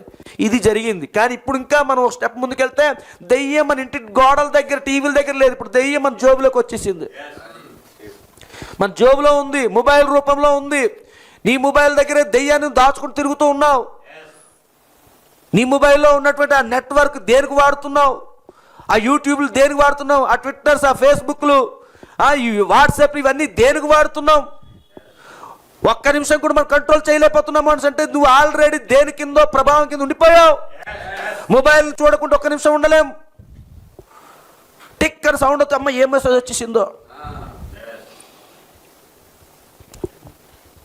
వీళ్ళంతా, ఇలాంటి వాళ్ళంతా కూడా అసలు ఇప్పుడు ఈ వర్తమానంలో ఉన్న వాళ్ళమేనా? నిమిషానికి మొబైల్, నిమిషానికి సిస్టమ్, నిమిషానికి అసలు ప్రపంచాన్నే మర్చిపోతున్నారు. కొంతమంది ప్రపంచాన్ని మర్చిపోతున్నారు. 24 అవర్స్ అండి. ఎందుకు ఇప్పుడు చిన్న వయసులోనే ఈ హార్ట్ అటాక్స్ ఎందుకు వస్తున్నాయి? 24 గంటలు మొబైల్స్ దగ్గర గడుపుతూ, 24 గంటలు సిస్టమ్స్ దగ్గర గడుపుతూ ఉంటే హార్ట్ అటాక్ రాదు. హై బీ ప్రెజర్ పెరిగిపోతుంది, నిద్రాహారాలు ఉండవు. మైండ్ సరిగ్గా పనిచేయాలి అని అంటే సర్టైన్ టైంలో, నువ్వు ఏ టైంలో దేవుడు నీకు నిర్ణయించిన ఆ టైంలో నువ్వు పడుకోవాలి, ఆ టైంలో నువ్వు లెగాలి. అదే బాడీకి ఆ రీతిగా రొటేషన్ అవ్వాలి. ఆ బాడీలో ఉన్నటువంటి ఆ అట్మాస్ఫియర్ని ఒకసారి నువ్వు చేంజ్ చేసేస్తున్నావు. అది సర్దుబాటు చేసుకోలేకపోతుంది. అందుకే ఈరోజు కిడ్నీలు ఫెయిల్యూర్ అయిపోతున్నాయి, అందుకే గుండె జబ్బులు వస్తున్నాయి, అన్ని రకరకాల ఒత్తిళ్లు పెరిగిపోయి బీపీ, షుగర్, ఇవన్నీ ఎందుకు వస్తున్నాయి? వయసుతో సంబంధం లేకుండా. దీని వెనకాల ఏముంది? సింపుల్గా ఒక చిన్న ప్రభావం, అన్న చిన్నదే అని అనుకుంటున్నా. ఆ చిన్నదే మొత్తం నేను ముంచేస్తుంది. చిన్నదే మొబైల్. ఎందుకు మొబైల్? మొబైల్లోనే ఉందా ప్రపంచం వర్తమానంలో ఉంది కదా. వర్తమానం నువ్వు ఆస్వాదించలేకపోతున్నావు. వర్తమానం కనీసం నువ్వు రోజులో కనీసం ఒక పేరకు నువ్వు చదవలేదు. బైబిల్లో కనీసం ఒక లేఖనం నువ్వు చదవట్లేదు అని అంటే నువ్వు వర్తమానంలో ఉండడం కంటే నువ్వు ఒక వేశ్యల గృహాల్లో జీవించడం మేలు. వేశ్యల గృహాల్లో జీవించడం మేలండి. ఒక బార్ షాప్లోకి వెళ్ళి బతకడం మంచిది. వాడికి అసలు దైవత్వం గురించి తెలియదు, వాక్యం గురించి తెలియదు, ఏమీ తెలియదు. వాడు బార్ షాప్లో బతుకుతాడు, వాడికి అదే ఆనందం కాబట్టి అక్కడ ఉంటాడు. అలాంటి వాడితోనే సమానం. ప్రభావం చూపిస్తుంది, అది నిన్ను ఏలేస్తుంది. మొబైల్ నిన్ను ఏలడం కాదు, సిస్టమ్ నిన్ను ఏలడం కాదు. వర్తమానం నిన్ను ఏలాలి, వాక్యం నిన్ను పరిపాలించాలి. వాక్యం నుంచి ఆ ప్రభావం నీలోనికి రావాలి. పులిపీడ దగ్గర ఉన్నటువంటి ఆ అగ్నిగా దిగొచ్చి ఆ ప్రభావం నీ మీదకి రావాలి. ఆ ప్రభావం నీలోనికి వస్తుంటే అప్పుడు నీకు అతిశయించే ఆలోచన నీకు రాదు. నీ అతిశయం ఆయనే. మా కాలేజీలోని నేను ఇది సాధించాను, నువ్వేమి సాధించావు? ఒక్కసారి నువ్వు యెషయా ప్రవక్తతో పోల్చుకో. ఒకసారి యెషయా ప్రవక్తతో నువ్వు పోల్చుకో. ఆయనతో పోల్చుకుంటే చాలు. ఆయన ఒక నరుడే, ఆయనతో పోల్చుకొని చూడు. నువ్వు కాలేజ్ టాపర్లు, నేను దీంట్లో టాపర్ని, దాంట్లో టాపర్ని, ఇదిగో ఇది చేశాను, అది చేశాను అని మీరు అనుకుంటే ఇదిగో ఇక్కడ అదే కనిపిస్తుంది. ప్రభావం. ఎటువంటి ప్రభావాల కింద మనం వెళ్తున్నాం చూసారా? ఈరోజు దానివల్ల అనర్థాలు జరుగుతున్నాయి. ఆడపిల్లలు రోడ్డు మీదకి ఒంటరిగా వెళ్ళడానికి ఎందుకు భయపడిపోతున్నారు? దానికి తోడు ఈరోజు సొసైటీ కూడా ఎలా ఉంది? ఒక పక్క లోకంలోనే వ్యతిరేకత వచ్చినప్పటికి కూడా కానీ లోకమే అడ్జస్ట్ అవ్వలేకపోతుంటే క్రైస్తవుడిగా నువ్వెలా అడ్జస్ట్ అవ్వగలుగుతావు? లోకం అడ్జస్ట్ అవుతుంది. ఇప్పుడు 2 యుద్ధాలు జరుగుతున్నాయా? నా ఇష్టం, నేను నా ఎటువంటి డ్రెస్సులు వేసుకుని నీకేంట్రా అని ఒకడంటున్నారు. అలాగే ఉండకూడదు, మన సాంప్రదాయాలు అలా లేదు అని ఒకడంటున్నాడు. లోకమే గుద్దుకుంటూ ఉంటే అలాంటి ప్రపంచంలో ఉన్నటువంటి క్రైస్తవుడిగా నువ్వెలా ఇమ్మడగలుగుతున్నావు? అసలు వాళ్ళకంటే ముందు మనం అసలు విమడలేము. ఎందుకంటే వర్తమానము ఇదేదో నిన్నక మొన్నొచ్చిన వర్తమానం కాదు. ఇది ఈ భూమి మీదకి ఆయన ఈ వర్తమానం కూడా తీసుకొని వచ్చినప్పటి నుంచి మొదలుకొని ఆయన బోధిస్తూ ఆయన ఒక నిందాహరుడిగా ఉన్నాడు. ఇప్పుడు స్త్రీ ద్వేషకుడు నిందన భరిస్తూ ఉన్నాడు ఆయన. ఈ బ్రనహాం గారు స్త్రీ ద్వేషకుడు నిందన భరించాడు ఆయన. ఆయన్ని దూషించినంతగా ఈ భూమి మీద ఏ పాస్టర్ గారిని, ఏ సేవకుడిని ఎవరు కూడా దూషించలేదండి ప్రపంచం. ఆయనంతగా ఈ రోజు కూడా ఆ గెత్త బుక్కులా, ఆ అబద్ధ ప్రవక్త ఎవరికైనా ఇన్ని నిందలు వస్తున్నాయి. నువ్వు అవసరమైతే తప్పించుకొని పారిపోవచ్చేమో, కానీ మోస్తున్నాడు ఆయన నింద ఈ రోజుకి కూడా. ఈ రోజుకి కూడా స్టిల్ ఇప్పుడు కూడా ఆయన మోస్తూనే ఉన్నాడు. ఈయన గురించి పాంప్లెంట్లు గోడలకి పోస్టర్లు అంటించుకుంటూ అబద్ధ ప్రవక్త అని చెప్పుకొని అదే సువార్తలో వెళ్ళిపోతుంది. ఎవరు మోస్తున్నారు ఆ బాధ? ఒకవేళ నువ్వు ఆ వర్తమానంలో ఉండి నువ్వు దానికోసం ఏమైనా ఖండించగలుగుతున్నావా? దాని గురించి నువ్వేమైనా నిలబడగలుగుతున్నావా? నాకు లేదులే, ఆయన వర్తమానం నాకు సంబంధమే లేదు పేతురు చెప్పాడా లేదా? నువ్వు కూడా వర్తమానికుడితో ఉన్నావు కదా, నువ్వు కూడా ఆ వర్తమానంతో ఉన్నావు కదా, నువ్వు కూడా ఆ గెద్ద పుస్తకాలతో నువ్వు కనబడ్డావు రోజు. లేదండి నేను వర్తమానంగా నేను స్టీఫెన్ ఫాల్ సంఘానికి వెళ్తానండి, నేను సతీష్ కుమార్ గారి సంఘానికి వెళ్తానండి. అవన్నీ ప్రభావాల కింద పనిచేస్తున్నాయి. చూసారా, మొన్న మనం చెప్పుకున్నాం, బుధవారం కూటమి దగ్గర మాట్లాడుకున్నాం.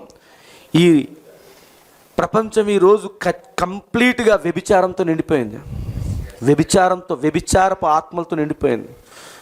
బయటి ప్రపంచానికి వాళ్ళు చాలా ఉన్నతమైన వ్యక్తులుగా కనబడతారు, కానీ చాలా ఘోరం. ఎన్ని చూస్తున్నాం, రోజుకొక ఇన్సిడెంట్ చూస్తున్నాం. భర్తల చేతిలో భార్యలు చనిపోయిన వాళ్ళు, భార్యల చేతిలో భర్తలు చనిపోతున్నారు. ఆ చిన్న పిల్లల భవిష్యత్తు కూడా చూడట్లేదు. కొంతమంది పిల్లల్ని సైతం వాళ్ళు కూడా చంపేసి వీళ్ళు చనిపోతున్నారు. సరే, చిన్న అనర్థాలకి అన్నిటికీ అంటే ఇదే. ఒక మనిషిని ఒక మృగంలా మార్చే తత్వము సెక్స్లో ఉంది. ఒక మనిషిని మానవ మృగంగా మార్చే తత్వం అందులో ఉంది. అందుకే ప్రవక్త ఏమన్నాడు, మనిషి తిరిగి జన్మించటం ద్వారా నీలోనికి కంట్రోల్ టవర్ వస్తుంది అన్నాడు ఆయన. నియంత్రణ శిఖరం వస్తుంది అన్నాడు ఆయన. ఏమిటా నియంత్రణ శిఖరము? విశ్వాసము అన్నాడు ఆయన. నీ బాడీలోని ఆ 3వ స్థానంలోని ప్రాణాత్మ దగ్గర దేవుడు ఒక పరిపూర్ణమైన విశ్వాసము, నీలో ఉన్న వాక్యానికే పరిపూర్ణమైన విశ్వాసం జోడైనప్పుడు నీ విశ్వాసం ఆయన మీద తప్ప ఏ సెక్స్ మీద కానీ, ఏ సినిమాల మీద కానీ, ఏ హీరోల మీద కానీ దేని మీద ఉండదండి. ఉండేది ఒకే ఒక దాని మీద ఉంటుంది. హల్లెలూయా. ఇంకా కొంతమంది దేనికి ప్రభావితం చెందుతున్నారు? త్రాగుడికి. ఆ త్రాగుడు అనే మైకం అనేది ఎంత భయంకరమో, ఎన్ని కుటుంబాలు కూల్చబడుతున్నాయి, ఎంతమంది స్త్రీలు నశించిపోతున్నారు, వాళ్ళ ఆత్మలు ఎంతగా దుఃఖిస్తున్నాయో కూడా తెలియట్లేదు. బానిస అయిపోతున్నారు కొంతమంది. త్రాగుడికి బానిస అయిపోయి తన శరీరాన్ని కూడా వాళ్ళు అసలు జాగ్రత్తగా ఉంచుకోవాలన్న ఆలోచన కూడా లేదు. విచ్చలవిడిగా ఎన్ని చూసామండి. 31st నైట్ ఆ మరుసటి రోజు స్కూల్కి వెళ్తుంటే ఈ బార్ల దగ్గర దొండుతున్నారు రోడ్ల మీద. వాళ్ళకి డబ్బులు ఎక్కడి నుంచి వస్తున్నాయి? త్రాగినోడికి డబ్బులు రానట్లేదు. ఇప్పుడు బతుకుతాం అన్నోడికి ఎవడు డబ్బులు ఇవ్వడు. త్రాగినోడికి మాత్రం పోలే ఆడ మరి ఇంకా ఎప్పుడు అడగడు కదా అని చెప్పేసి ఈ పండుగల టైంలో ఏం చేస్తారు, 100, 200, 300 ఇచ్చేస్తారు. మరి కొద్దిగా ఆకలి వేస్తుందిరా, కొంచెం ఏదో అన్నం పెడితే ఒక 100 రూపాయలు ఇస్తే, ఒక 50 రూపాయలతో ఏదో టిఫిన్ చేస్తానంటే ఎవడు ఇవ్వడు. సరే, త్రాగుడు అనేది కూడా కొంతమంది మీద ప్రభావం చూపిస్తుంది. ఆ త్రాగుడు మైకంలోకి వెళ్ళిపోయి వారి జీవితాలను నాశనం చేసుకుంటూ చివరికి వాళ్ళు నేను ఎప్పుడు చెప్తున్న మాట, వాళ్ళు సరదాగా స్టార్ట్ చేసి పూర్తి బానిసత్వంలోకి వెళ్ళిపోయి తన భార్యని, తన పిల్లల్ని కూడా విడిచిపెట్టే స్థితిలోకి దిగజారిపోతున్నారు. ఈరోజు వాళ్ళ పిల్లలను చూసినా వాళ్ళ పిల్లలు కూడా ఒక సరైన క్రమంలో ఉండరు. కారణం ఏంటంటే వీడే సరిగ్గా ఉండడు. వీడు త్రాగుడు మైకంలోకి వెళ్ళిపోయినాడు. వీడికి ఆ ప్రభావం, దాని ప్రభావం ఉంటుంది. ఆ త్రాగు ఎంత తొందరగా పనిచేసేసి ఎంత తొందరగా ఆ 100, 200 వస్తాయి, చక్కగా బార్ షాప్కి వెళ్ళిపోయి, బీర్ షాప్కి వెళ్ళిపోయి తాగేసి వచ్చేస్తే చాలు, అదే చాలు. మరి ఇంటికాడ భార్యకి, ఇంటికాడ పిల్లలకి వాళ్ళకి ఏం పెట్టాలి, ఏం చేయాలి? ఇప్పుడు నేను ఈ విషయాలు ఒక మాట చెప్తున్నాను. ఇక్కడ మనం కూర్చుని ఈ స్థలంలో మనం ఉన్నాం. ఇక్కడ కొంచెం హై రేంజ్లో ఉండి ఒక రిచ్గా ఉండే పర్సన్స్ ఉన్నప్పుడు ఈ బోధ చేస్తాలు అంగీకరిస్తారండి? ఏ చీప్ బోధ, ఇదంతా కూడా లేబర్ బోధ. వాళ్ళకి హై క్లాస్ బోధలు కావాలి. ఏంటిది? బార్ షాప్లో జస్ట్ ఇలాగా తీసుకుని ఇలా తీసుకుని నోట్లోని ఒక గొట్టం పీల్చేది ఉంటాయి, ఈ స్టైల్ ఇవన్నీ వాళ్ళు చెప్తే ఆ రేంజ్ కదా మరి వాళ్ళు ఇవన్నీ కూడా ఆలోచిస్తుంటారు. ఆ రేంజ్లోని వాళ్ళకి చెప్తుంటే అప్పుడు వాళ్ళకి అబ్బో అని. మనం ఏంటంటే మనకున్న మన ఈ ఏంటంటారు పరిస్థితిలో స్థాయి ఏదనేది మనకి దేవుడు తెలుసు కాబట్టి అదే విధంగా మాట్లాడటం అన్నీ వస్తుంటాయి. హల్లెలూయా. అంతే చూసాం. సెల్ ఫోన్ ఎలాగయ్యింది చూస్తున్నాం, ఇంకా కొన్ని ఉన్నాయి. ఇవన్నీ మీకు ఆల్రెడీ చెప్పినాయి. పాస్టర్ గారి ప్రభావం, సంఘ పెద్దల ప్రభావం, సిస్టర్స్ ప్రభావం, బ్రదర్స్ ప్రభావం, ఇవన్నీ కూడా మనుషుల ప్రభావం కిందకే వస్తాయి. కానీ అసలు మనం ఎవరి ప్రభావం కింద ఉండాలి? దేవుని ప్రభావం కిందే ఉండాలండి. ఇంకే మనిషి ప్రభావాల కింద ఉండడానికి వీల్లేదు. హల్లెలూయా. ఇంకొక వెళ్దామా మరి వర్తమానంలోనికి?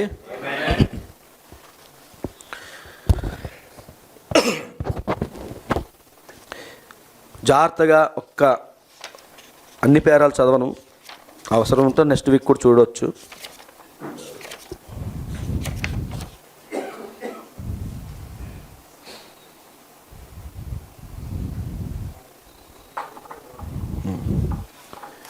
సరే, 25వ పారాగ్రాఫ్ నుంచి మనం చదువుకుందాం.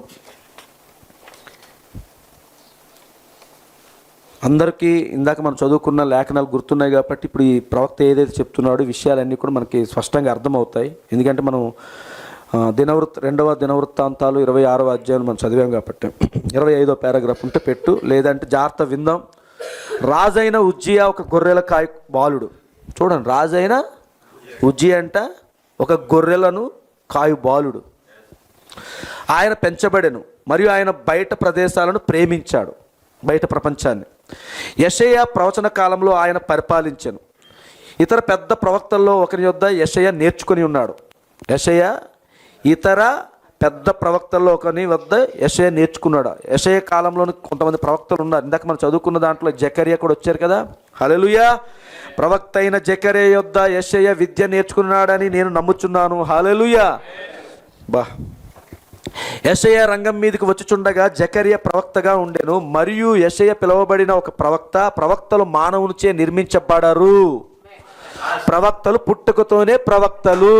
హల్లెలూయా. ప్రవక్తలు పుట్టుకతోనే ప్రవక్తలు. ఆయన పుట్టుకతోనే ప్రవక్త. నువ్వు అబద్ధ ప్రవక్త అనేసి నువ్వు అబద్ధ బోధకుడు డిసైడ్ చేస్తే కాదు. దేవుడు ఆయన పుట్టుకతోనే ప్రవక్తగా నియమించాడు. అతని నిమిత్తమే కొన్ని లేఖనాలను బైబిల్ గ్రంథంలో పొందుపరిచాడు. ఆఫ్టర్ నువ్వు నోటితో పలికితే ఎవరికి కావాలి? బైబిల్ గ్రంథంలోనే ఆయన కోసం లేఖనాలు రాయబడి ఉన్నాయి. మలాకి గ్రంథము 4వ అధ్యాయం 5-6 వచనాలు, విలియం మ్యారియన్ బ్రెనహాం గారు తప్ప ఈ భూమి మీద ఎవరు కాదు. ఇప్పుడు ఎవరైనా ఉన్నారంటే నిరూపించు, ఎవరైనా సరే. ప్రకటన గ్రంథము 10వ అధ్యాయం 7, ఆయన తప్ప ఇంకెవరు కాదు. ఆయన లేఖనాలు అక్కడ ఉన్నాయి. అంతే కదండి. ఎందుకు? ఇది నువ్వెవరో చెప్పిస్తే జరిగిపోయింది కాదు. ప్రవక్తలంట పుట్టుకతోనే. హల్లెలూయా. ఇప్పుడు సంఘంలోనికి వచ్చుచున్న ఒక ప్రవచన వరం ఉన్నది. అది జనులు ప్రవచించుదురు. అనేక అవయవములు ఉన్న క్రీస్తు దేహము దాన్ని చేయగలదు. ఇక్కడ కొంతమంది ఉన్నాం. దేవుడు మీకు హృదయంలో ప్రేరేపణ ఇచ్చినప్పుడు ఒక ప్రవచించే వరం నేను కలిగి ఉన్నప్పుడు నువ్వు ప్రవచిస్తూ ఉంటావు. ఏమిటి అది? క్రీస్తు శరీరంలో ఒక భాగము. నువ్వు క్రీస్తు శరీరంలోని ప్రవచించుట అనేది ఒక భాగంగా ఉంది. అర్థమవుతుంది. స్వస్థత వరం అనేది ఒక భాగంగా ఉంది. అనేక అవయవములు ఉన్న క్రీస్తు దేహము దాన్ని చేయగలదు. అది ప్రేరణ వలన కలుగును. హల్లెలూయా. కానీ ఒక ప్రవక్త సంఘములో దేవుని చేత ఉంచబడును. ప్రవక్త వరమును పొందుటకు ముందుగా నిర్ణయించబడును. చూడండి, ఇక్కడ ప్రవక్తని వరాన్ని పొందుకోవాలంటే అతను ముందుగా నిర్ణయించబడ్డాడంట. లేక ప్రవక్తగా ఉండే వరము అనుగ్రహింపబడిన వాడు. జోస్యం చెప్పేవాడుగా కాదు. జోస్యం చెప్పేవాడు కాదు. చూడండి, ఇప్పుడు 26వ పారాగ్రాఫ్లో ఆయన చెప్తున్నాడు,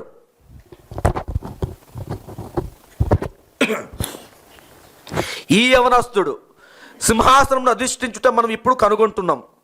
మీరు లేఖనములలో కొన్నింటిని వ్రాసుకొని కోరిన 2వ దినవృత్తాంతాలు 26వ అధ్యాయం మనం చదివాం. రాజైన ఉజ్జియా తన తండ్రి అయిన అహజ్యా చనిపోయిన తర్వాత రాజుగా తన స్థానమును భర్తీ చేశాడని చెప్పబడిన దానిని మీరు చదవగలరు. అహజ్యా నీతిమంతుడుగా ఉండి ప్రభు యొద్ద నుండి మళ్ళినప్పుడు తన సొంత ప్రజలచే చంపబడెను. అహజ్యా అంటే ఎవరు? ఉజ్జియా వాళ్ళ సొంత ప్రజల చేత 25వ అధ్యాయంలోనే ఉంటుంది ఇదంతా కూడా. మీరు కావాలంటే తర్వాత చదువుకోండి. సొంత ప్రజల చేత చంపబడ్డాడు. అహాజ్యా నీతిమంతుడుగా ఉండి ప్రభు యొద్ద నుండి మళ్ళినప్పుడు తన సొంత ప్రజలచే చంపబడెను. మరియు యెషయా కేవలము బాలునిగా ఉన్నప్పుడు 16 సంవత్సరాల వయసులో సింహాసనం అధిష్ఠింపజేసి ఆయనను అభిషేకించిరి. రాజు అగుటకు వరుసలో ఉన్నప్పటికీ అప్పటికే ఆయన కేవలం బాలుడు మరియు ఆయన బాగుగా చేసి ఉన్నాడు. ఆయనకు దైవభక్తి కలిగిన తండ్రి మరియు దైవభక్తి కలిగిన తల్లి ఉన్నారని బైబిల్ మనకు చెప్పుచున్నది. అలాంటి ప్రభావముతో అతను దైవభక్తి కలిగిన బాలునిగా ఉండుట తప్ప మరేదియు కాలేడు. ఎందుకనగా అది ఎల్లవేళలా ఆయన యందు ఉంచబడినది. ఎలాంటి తల్లిదండ్రులు చూసారా? తల్లిదండ్రులు ఇద్దరు కూడా ఎంతో దైవభక్తితో ఉన్నటువంటి తల్లిదండ్రులు. మరి అలాంటి తల్లిదండ్రులని ఉన్నటువంటి ఈ ఉజ్జియా అనే ఈ చిన్న బాలుడు, ఈ 16 సంవత్సరాలుగా ఉన్నటువంటి బాలుడు, ఇతను కూడా ఎలాంటి గుణలక్షణాలు ఉంటాయి అని అంటే ఆ తల్లిదండ్రులు ఎలాంటివి కలిగి ఉన్నారో ఇతను కూడా అలాగే ఉంటాడు. చూసారండి, ప్రభావంతో అతడు దైవభక్తి కలిగిన బాలుడుగా ఉన్నాడంట. సామెతలు 22:6 తీయండి. సామెతల గ్రంథము 22వ మన అందరు తెలిసింది అది. బాలుడు నడవవలసిన త్రోవలలో అదే లేఖనము మీకు తెలిసింది కాబట్టి నేను దాన్ని ఇంకా నేను తీయట్లేదు. నేను ఏమనుకుంటున్నానో మీకు తెలుసా? ప్రతి ఒక్కరికి వారి సొంత అభిప్రాయం ఉంది. కానీ నా అభిప్రాయం ప్రకారం మనము అత్యంత గొప్పవారిలో ఒకరిగా ఈ దేశము ఎన్నడూ కలిగి ఉన్న అత్యంత గొప్ప అధ్యక్షుడు అబ్రహాం లింకన్. ఆయన రిపబ్లికన్ అని కాదు, కానీ ఆయన దైవభక్తి కలిగిన మనిషి. దేవునికి సేవ చేయుటకు ఆయన పెంచబడెను. ఎవరండి? Abraham Lincoln.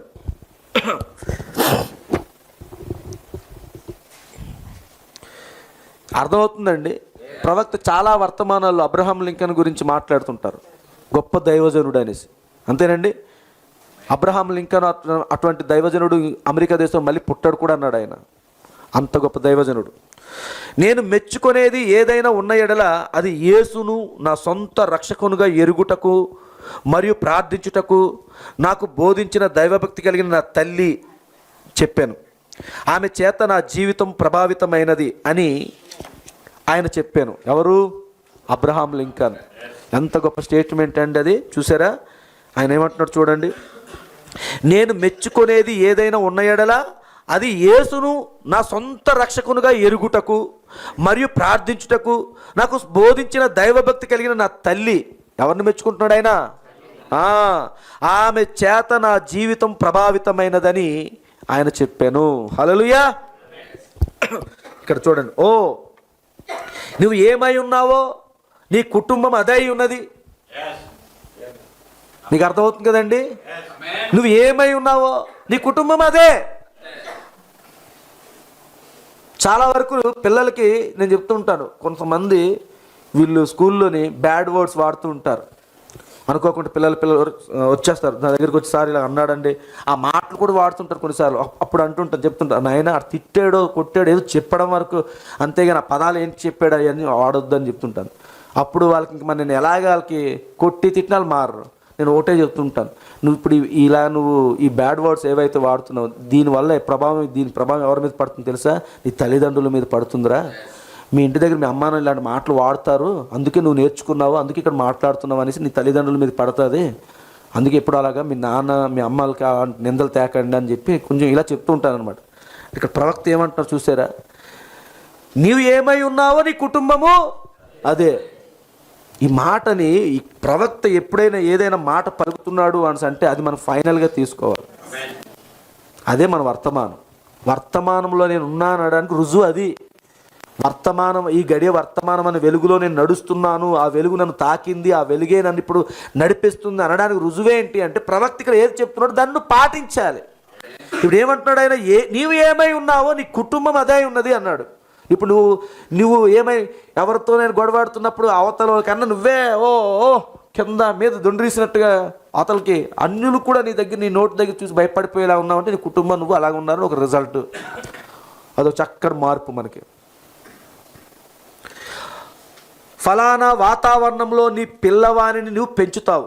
నీవు తప్పు మార్గంలో పెంచకపోతే సరైన మార్గంలో వెలుటకు 98% మంచి అవకాశం ఉన్నది. 98% అంట మంచి అవకాశం ఉందంట. తల్లిదండ్రులారా మీరే వినండి. నీ పిల్లల్ని పెంచేటప్పుడు ఆయన అంటున్నాడు, నీవు తప్పు మార్గంలో పెంచకపోతే సరైన మార్గంలో నువ్వు పెంచినట్లయితే సరైన మార్గంలో వెళ్ళుటకు వాళ్ళకంట 98% మంచి అవకాశం ఉంది. ఆ 2% ఎందుకు ఇవ్వలేకపోయారు? దేవుడు చేయాలి కాబట్టి. బాలుడు నడవవలసిన త్రోవలో వాడిని పెంచుము, వాడు పెద్దవాడైనప్పుడు దాని నుండి తొలగిపోడు. సరిగ్గా పెంచండి పిల్లల్ని. అందుకే నేను చెప్తున్నాను, చేతికి అందించిన తర్వాత వాళ్ళు ముదిరిపోయిన తర్వాత అప్పుడు నేను వంచుతానంటే వాళ్ళు వంగారు.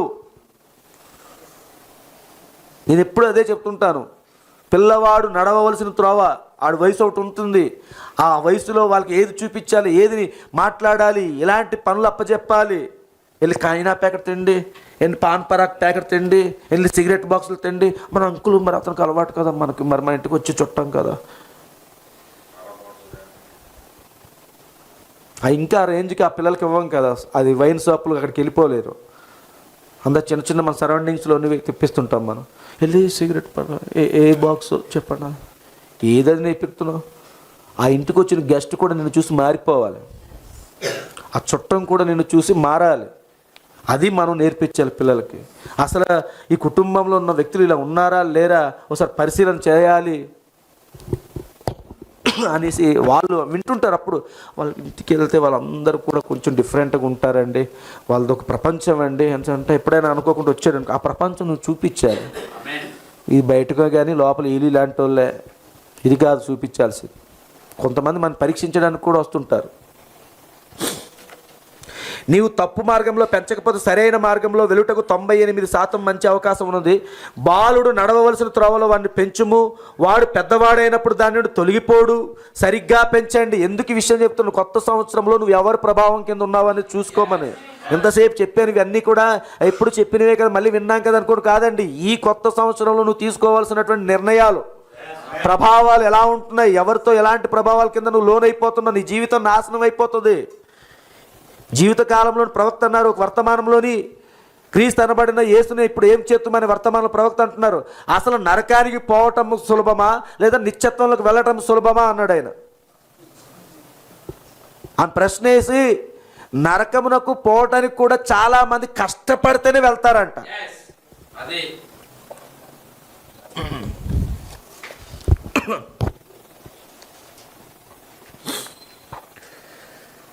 యథార్థంగా ఉండమని పిల్లలకి చెప్పాల్సింది, యథార్థంగా ఉండమని చెప్పాలి. కొన్నిసార్లు మన కంప్లైంట్లు వస్తుంటాయి, అందరి దగ్గర దెబ్బలు కాసి వచ్చేస్తుంటారు మన పిల్లలు. ఇంటికి వచ్చిన తర్వాత మా జమీన్ ఎప్పుడు అదే కంప్లైంట్. ఇగో ఈరోజు ఉదయానికి నాకు ఒక కంప్లైంట్ వచ్చింది. స్నాక్స్ ఎప్పుడు కూడా లీడర్ అంటే అడుగుతుంటుందంట, ఇవ్వకపోతే పేరు రాసేస్తుంటుందంట. మరి అదే కదా ఇప్పుడు ప్రాబ్లం. అదే ఇప్పుడు టీచర్స్ కూడా ఎలాంటి వాళ్ళు అంటే, లీడర్లు పెట్టినప్పుడు ఆ టీచర్స్ ఎలా ఉంటారు? ఇప్పుడు నేను టీచర్ని కూడా చెప్తున్నాను, టీచర్స్ ఎలా ఉంటారు? లీడర్ ఏది చెప్తే అదే మనం పట్టుకుంటాం. లీడర్ పేరు ఎక్కిస్తే అక్కడ అన్ని సంజాయిషులు చెప్పి నాకు అనవసరం, పేరు నీది అక్కడ ఉంది కాబట్టి నేను పనిష్మెంట్ నీకు ఉంటుంది అంటాం. ఇవి ఇలాంటివి జరుగుతూ ఉంటాయి. మన పిల్లలు చెప్తున్నారు, ఎప్పుడు మన పెన్సిల్ పట్టుకుని వెళ్తాం, ఉదయాన్నే కొత్త పెన్సిల్ పట్టుకుని వస్తే సాయంత్రం వచ్చేసరికి పెన్సిల్ ఉండదు. ఎరేజర్ వారానికి ఒక 3-4 ఎరేజర్లు ఎత్తుంటాం, ఎన్ని పోగొట్టుకుని వస్తుంటారు. అంటే అయితే ఒకటి చెప్తున్నాను, నీకు ఏదైనా దొరికితే నువ్వు తీసుకోవద్దు, అక్కడ టీచర్కి ఇచ్చే. మనం అదే నేర్పించాలి పిల్లలకి. యథార్థంగా ఉండమని, వారు పాఠశాలలో ఉన్నప్పుడు కూడా నిజాయితీగా ఉండమని, మరి సత్యము చెప్పుచూ ఉండమని వారికి బోధించుడి. తల్లిదండ్రులుగా మనం చేయాల్సిన పనండి, సత్యాన్ని బోధించాలి. అనేక సార్లు పిల్లలు ఒకరి నుండి మరొకరు చూచి వ్రాసి పాఠశాలలో ఉత్తీర్ణులవుటకు అవకాశం కలదు. అర్థమవుతుందండి? కానీ మీకు తెలుసా, నీవే సొంతంగా పరీక్ష వ్రాసినట్టయితే మంచి మార్కులు పొందిన నీ పరీక్షా పత్రం చూచి నీవు ప్రశంసించగలవని నేను తలంచుచున్నాను.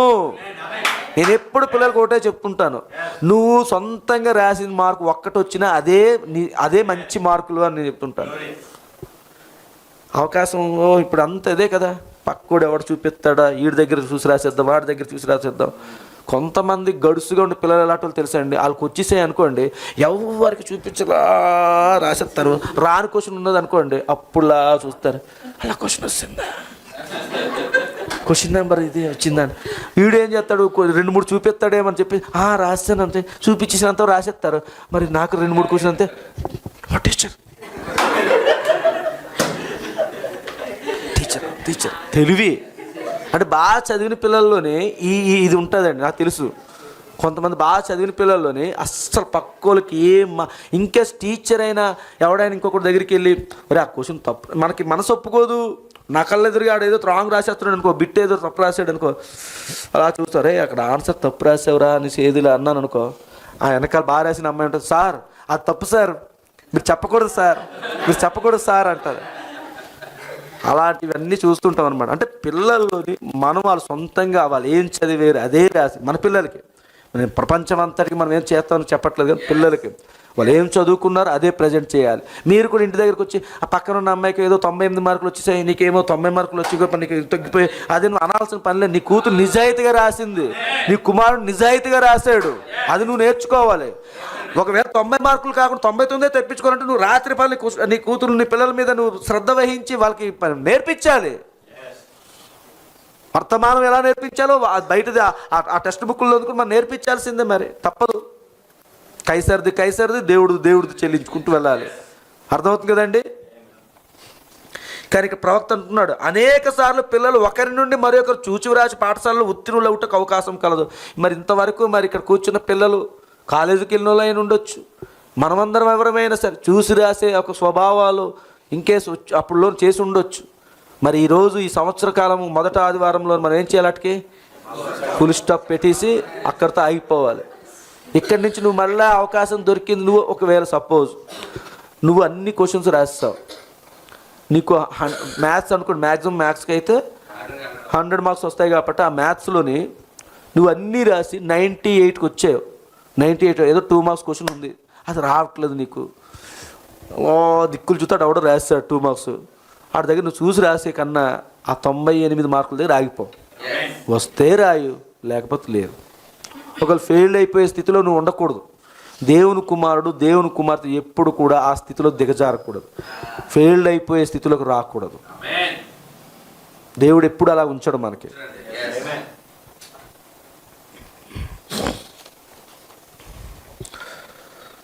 చూడండి, అంటే ఈరోజు ఈ పిల్లలతో ఆగుతాం, నెక్స్ట్ వీక్ ఇంకా చాలా విషయాల్లోకి వెళ్దాం. కానీ మీకు తెలుసా, నీవే సొంతంగా పరీక్ష రాసినట్టయితే, పిల్లలు నీవే సొంతంగా పరీక్ష రాసినట్లయితే మంచి మార్కులు పొందిన నీ పరీక్ష పత్రాన్ని చూసి నీవు ప్రశంసించగలవని. అంటే నిన్ను మీ పేరెంట్స్ అవ్వచ్చు, మనం మూర్ఖుల్లా ప్రవర్తించకూడదు. అది కూడా మీకు తల్లిదండ్రులకు చెప్తున్నాను నేను.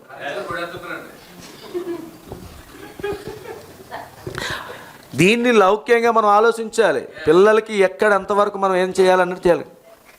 వాళ్ళ మీద ప్రెజరు లేకుండా ఫ్రీగా చదువుకోండి, అలా ఎంత చదువుతుంది అదే అంటే అలా ఏం చేస్తారు, పుస్తకాలే తీరు, పుస్తకమే జోలికి. మా అమ్మ మా నాన్న అసలు పర్వాలేదు, మనం అంత ఒత్తిడి అమ్మ నువ్వు ఎంత చదువుతావు ఎంత రాస్తా అంతే అన్నారు కాబట్టి నేను చదవకపోయినా ఆ టైంకి అక్కడ ఏది గుర్తుకొస్తే అది రాసేస్తారంటే అవదు, తగిలించాలి, బెత్తం ఉండాలి. నేను అంటుంది బుద్ధి చెప్పడానికి బెత్తం వాడాలి. మార్కులు వచ్చేసిన తర్వాత మనం ఎందుకు బెత్తం వాడడం, అప్పుడు బెత్తం కాదు, ముందే బెత్తం వాడేస్తే అప్పుడు బెత్తం వాడాల్సిన పని ఉండదు. కొట్టొచ్చు, కాకపోతే కొన్నిసార్లు అది మరి పిల్లలు సండే స్కూల్ ఉంటే వాళ్ళకి అర్థమైన నేను చెప్తున్నాను. మరి సరే చూడండి, ఈ నెక్స్ట్ ఆయన చాలా విషయాలు చెప్తున్నాడు ఇందులో కూడా. మరుసటి రోజు నీవు పరీక్ష వ్రాయబోచుండగా ఇదే చేయాలి తల్లిదండ్రులుగా. పిల్లలు మీరేం చేయాలి, మరుసటి రోజు నీకు రేపు ఎగ్జామ్ ఉందా, మీకు ఇక్కడ ఉన్న వాళ్ళకి మరి గవర్నమెంట్ స్కూల్కి అయితే ఉన్నాయి రేపు ఎగ్జామ్స్. మరుసటి రోజు నువ్వు పరీక్ష వ్రాయబోచుండగా రాత్రంతా చుట్టూ పరిగెత్తి మరుసటి ఉదయం లేచి మంచిది పలాని వారి ప్రక్కన కూర్చుంటాను. ఈ రోజంతా ఇప్పుడు ప్రార్థన అయిపోయిన తర్వాత ఇంటికి వెళ్ళిన తర్వాత ఏదో తినేసిన తర్వాత మొబైల్ ఫోన్ పట్టుకొని అటు ఇటు మేడ మీదకి వెళ్ళి క్రికెట్ బ్యాట్ పట్టుకొని పరిగెట్టేస్తాను, ఇది ఆడేసి రోజంతా సాయంత్రం 6 గంటలు 7 దాకా ఆడేసి మళ్ళీ అలసిపోతావు కాబట్టి గబగబా తినేసి నిద్రపోయి తెల్లారు లేచినంత మమ్మీ డాడీ ఎగ్జామ్కి నేను ఏం ప్రిపేర్ అవ్వలేదు ఏంటి అనేసి, అప్పుడు పర్వాలేదులే ఎవరో మంచోడు అన్నాడు. ఆ సుభాష్ గారు పక్కనే పడతాడు, వాడు బాగా చదువుతాడు, మా క్లాస్లోని టాపర్ వాడు పక్కనే ఉంటుంది, నా నెక్స్ట్ రోలే నాది, వాడు పక్కనే ఉంటాను, వాడి దగ్గర నేను రాసేస్తానులే. ఆ ధీమాలు వద్దని ప్రవక్త చెప్తున్నాడు. పిల్లలు ఇప్పుడు ప్రవక్త చెప్పింది మన తప్పు, మనం దాన్ని పాటించకపోయాం అనుకోండి, ఈరోజు నీకు శాపం తగులుతుంది. ప్రవక్త నోటి నుంచి పలుకుతుంది దేవుడు. అది నీకు 0 మార్కు వచ్చిందా రాని, కానీ నెక్స్ట్ టైం నువ్వు దాన్ని మళ్ళీ 0 మార్కు తెప్పించుకోకూడదు. అది మరుసటి రోజు నువ్వు పరీక్ష వ్రాయబోచుండగా రాత్రంతయు చుట్టూ పరిగెత్తి మరుసటి ఉదయం లేచి మంచిది పలానా వారి పక్కన కూర్చుంటాను, వారు తెలివైన వారు, అప్పుడు వారి నుండి చూచి వ్రాయగలను అని అనుకొనుటకు బదులుగా అల్పాహారమునకై భోజనపు బల్ల యొద్ద ఉన్నప్పుడు తండ్రి ముందు, నాన్న నేను ఈరోజు రసాయన శాస్త్రంలో పరీక్ష రాయబోచున్నాను, కెమిస్ట్రీలో నేను పరీక్ష రాయబోచున్నాను, కావున నన్ను జ్ఞాపకం చేసుకోనండి అని చెప్పినట్లయితే, మరియు నువ్వు ప్రార్థిస్తున్నప్పుడు దేవా మరియా యోహానులను వారి పరీక్ష నందు దీవించండి అని తండ్రి చెప్పినప్పుడు అది పరిస్థితిని మార్చివేయనని నేను మీకు చెప్పుచున్నాను. హల్లెలూయా. ప్రార్థన పరిస్థితులు మారుస్తుంది. నేను ఈ విషయంలోని జమీన్ అని మాత్రం మెచ్చుకోవాలండి. నాకు ఎప్పుడు మా అభిషేక్ ఎప్పుడు కూడా ఇన్ని ఎగ్జామ్స్ జరిగాయని నేను కోరుండి, అరే ఈరోజు ఫైనల్ ఎగ్జామ్ ఇదిరా అంటే అప్పుడు వచ్చి ఇలా వచ్చి నుంచొని హాల్ టికెట్ పట్టుకొని వచ్చి నా దగ్గర ప్రార్థన చేసుకుని చెప్తున్నా. ఏదో రోజు ఇదే కంటిన్యూ చేసుకుని వెళ్తే ఎక్కడో దగ్గర నువ్వు తట్టుకోలేనంత దెబ్బ తగులుతుంది, నీకు తిరిగి కోలుకోలేవు, అలాంటి దెబ్బ తగిలేస్తుంది. కానీ మా జమీన్ నిజంగా చిన్న ఎగ్జామ్ వాళ్ళకి చిన్న చిన్న టెస్టులు పెట్టినా సరే కానీ అవి రాయడానికి ఎగ్జామ్ అనగానే, అది ఏ ఎగ్జామ్ పక్కన పెట్టండి, ఎగ్జామ్ అనగానే ముందు ప్రేయర్ చేయించుకోవడానికే వస్తుంది నా దగ్గరికి, ముందు ప్రేయర్ చేయించుకునే వెళ్తుంది అంతే. అది నేను ఆ జమీన్ అని కాదు, అలాంటి పిల్లలు ఇక్కడ నేను చూడలేదు కాబట్టి ఎవరో ఉండొచ్చు, ఇంకా ఉంటారు చాలామంది పిల్లలు మన వాళ్ళు ఉన్నారు, వాళ్ళకి కూడా నేను చెప్తున్నాను అదే చేయాలి మనం. ఎవరమైనా సరే మీ ఇంటి దగ్గర మీ అమ్మ దగ్గరకో మీ నాన్న దగ్గరకో వెళ్ళి ఖచ్చితంగా ప్రేయర్ చేయించుకోండి. రెండోది, నీవు కూడా వ్యక్తిగతంగా నువ్వు ప్రార్థన చేసుకుంటూ ఉండాలి. హల్లెలూయా. అది ప్రవక్త చేయమంటున్నాడు. మనము విశ్వాసమునందు నమ్ముచు అడిగినట్లయితే మనము అడిగిన వాటిని పొందగలమని జ్ఞాపకం ఉంచుకోనండి. మనం అడిగినప్పుడు విశ్వాసంతో అడగాలి. విశ్వాసం లేకుండా అడిగేసి పొందుకోలేదనిసి నువ్వు బాధపడిపోయి మళ్ళీ ఎందుకు ఆ బాధలు? నువ్వు అసలు అడిగే ముందే ఏముండాలి? పరిపూర్ణమైన విశ్వాసంతో. నమ్మిన వారికి సమస్త కార్యము సాధ్యమే. మీరు అడుగుటలేదు కాబట్టి మీరు పొందుకోలేకపోవచ్చున్నారు, అంతేనండి. మీరు నమ్ముటలేదు కాబట్టి మీరు అడుగుటలేదు అని యేసు చెప్పాను. మీ సంతోషము సంపూర్ణమగునట్లు సమృద్ధిగా అడుగుడి. ప్రభువా జస్ట్ పాస్ మార్కులు వచ్చితే చాలు ప్రభువా, ఈ మెల్లకి ఫస్ట్ సెమిస్టర్కి అయిపోతే చాలు ప్రభువా, మెల్లకి ఈ ఇంటర్మీడియట్ గట్టెక్కితే చాలు ప్రభువా, మెల్లకి 10th క్లాస్ గట్టెక్కితే చాలు ప్రభువా. ఇది కాదు మన దేవుడు. అలాగేవాడు ఆయన సమృద్ధిగా ఇస్తానంటున్నాడు. ఆయన సమృద్ధిగా ఇచ్చిన దేవుడి దగ్గరికి నువ్వు కొద్ది కొద్దిగా ప్రభువా చిన్న స్వస్థత ఇస్తే చాలు ప్రభువా, చిన్న గుండె నొప్పి తగ్గిపోతే చాలు ప్రభువా, చిన్న తలనొప్పి తగ్గిపోతే, అది కాదు, పరిపూర్ణంగా అడగమంటున్నాడు ఆయన. సంపూర్ణంగా అడుగు. ప్రభువా నేను క్లాస్ ఫస్ట్ రావాలి, నేను టాపర్గా ఉండాలి. దేవుని కుమార్తెలు టాపర్స్గా ఉండాలండి. ఎప్పుడు గ్రేస్ మార్కులతో పాస్ అయిపోయి నేను మళ్ళీ ఇక్కడ సాక్ష్యం అని వచ్చి దేవుడు కృప వల్ల నాకు దేవుడు మంచి మార్కులతో పాస్, ఏది కాదు, టాపర్స్గా ఉండాలి. అన్నిట్లో కూడా ముందడుగులో ఉండాలి. నువ్వు ఏ స్థితిలో ఏ జాబ్ చేసినప్పుడు అక్కడ కూడా నీ మార్కే కనబడాలి. నీ ఉద్యోగంలో కూడా నీ మార్కే కనబడాలి. నువ్వు అడుగు వేసిన ప్రతి దాంట్లో కూడా నీ మార్కు ఉండాలి. అక్కడ ఏంటా మార్కు? నువ్వు దేవుని కుమారుడివి. శత్రువుల యొక్క గౌనులను మనము స్వాధీనం చేసుకుంటున్నాం. హల్లెలూయా. అబ్రహాము సంతానంగా వాగ్దానం ఉంది. ఆత్మీయ అబ్రహాము సంతానంగా పిలువబడిన మన అందరికీ ఆ వాగ్దానం ఉంది. మన అబ్రహాము వాటిని జయించాడు. ఆయన శత్రువు ఆయన ముందు చనిపోయిందా? అప్పుడు ఆయన ఏం చెప్తున్నాడు? నీ శత్రువు చనిపోయాడు అంటున్నాడు ఆయన. మన అబ్రహాము సంతానం ఉన్నప్పుడు మనం కూడా మన శత్రువులు చంపి వాటిని స్వాధీనం చేసుకోవాలి. మన ముందు ఎవడో ఉంటాడు, సినిమాలు చూస్తాడు, వాడు ఫస్ట్ సినిమా రిలీజ్ అయినప్పుడు ఆ ఫ్రీ ఏదో ఉంటాయి కదా ముందు రోజు సినిమాలు చూసేసినవి ప్రీ షోలో ఏ షోలో కానీ అవన్నిటికీ పారిపోతాడు. ఇక్కడికి వెళ్తే పిక్నిక్లు అంటే పిక్నిక్లు పారిపోతారు. వాళ్ళు నా పెళ్ళిళ్ళు అన్ని చేత కాలేజ్ ఫస్ట్లో వచ్చేస్తుంటారు. మనము ఇంటికాడే ఉంటాము, అన్నీ చూస్తాము, ఏమి చూడం, సినిమా చూడము, షికార్కి వెళ్ళాం, పిక్నిక్లు లేవు, పెళ్ళిళ్ళు లేవు, పేరెంటాలు లేవు, ఏమి ఉండవు. గ్రేస్ మార్కులు, జస్ట్ గ్రేస్ మార్కులు. అంటే అక్కడ లోపం దేవుడిది కాదు. బైబిల్ గ్రంథం సెలవిస్తుంది, సూర్యుడు నీతిమంతుల మీదను అనీతిమంతుల మీదను ఉదయించెను. అన్యాయస్తుడు కాడాయన. వాడు సినిమా చూస్తాడు, సినిమా చూసి 3 గంటలకి ఇంకొక 6 గంటలు ఇక్కడ చదివేస్తాడు. చూసారండి, ఇవి మనము దేవుడి నామాన్ని అవమానపరిచినట్టేనండి. అర్థమవుతుందండి. గంటల గంటల గంటల గంటల రోజుల తరబడి చదవాల్సిన పని కూడా లేదండి. నేను నమ్ముతున్నాను, వర్తమానానికి నువ్వు ఎంత ప్రయారిటీ ఇచ్చి అంతేగా నువ్వు బుక్కులు కుడితే దేవుడు అలాగే తీసుకెళ్ళిపోతాడు చక్కగా. ఆడు అనుకుంటావు, రే నువ్వేంట్రా అసలు, నీకు అసలు ఏది వాడవు, ఏం చూడవు, ఏం చేయవు, నీకు ఎలా రే ఈ నాలెడ్జ్ వచ్చింది అని మా టీచర్ ఇప్పుడు అడుగుతున్నారు నాకు. మీరు సినిమాలు చూడరు, ఇవన్నీ చేయరు, మీకు ఎలా బోర్ కొడుతుందా? లేదు సార్ అసలు అని అంటే, నాకు అసలు టైమే సరిపోవట్లేదు అన్నాను. ఇంటికి వెళ్ళిన తర్వాత మీరు అంటే ఇప్పుడు ఏం చేస్తారని అంటే, అంత అర్జెంటుగా పారిపోతున్నారు, ఇంటికి వెళ్ళి ఏం చేస్తారని అడుగుతున్నారు. ఇంటికి వెళ్ళి ఏం చేస్తాం, బైబిల్ బైబిల్ అంటాం, వర్తమానం ఇవన్నీ అంటే వాళ్ళకి అర్థం కాదు కదా. బైబిల్ సార్ చిన్నప్పటి నుంచి చదువుతున్నారు కదా బైబిల్, ఆ పేజీలు ఏం అయిపోలేదు సార్. పేజీలు అయిపో కాదండి, ఒక పేరాలు ఒక లైనే మనకు జీవితకాలం పడుతుందండి అర్థం చేసుకోవాలని అంటే. అయినా బోర్ కొడుతుందా? లేదు సార్ అని అడుగుతుంటారు. అంటే వాళ్ళకి ఏంటంటే సినిమాలు ఇవన్నీ ఎంటర్టైన్మెంట్గా టీవీ ఉంది, లేదు టీవీ లేదంటే మరీ ఆశ్చర్యపోతున్నారు వాళ్ళు.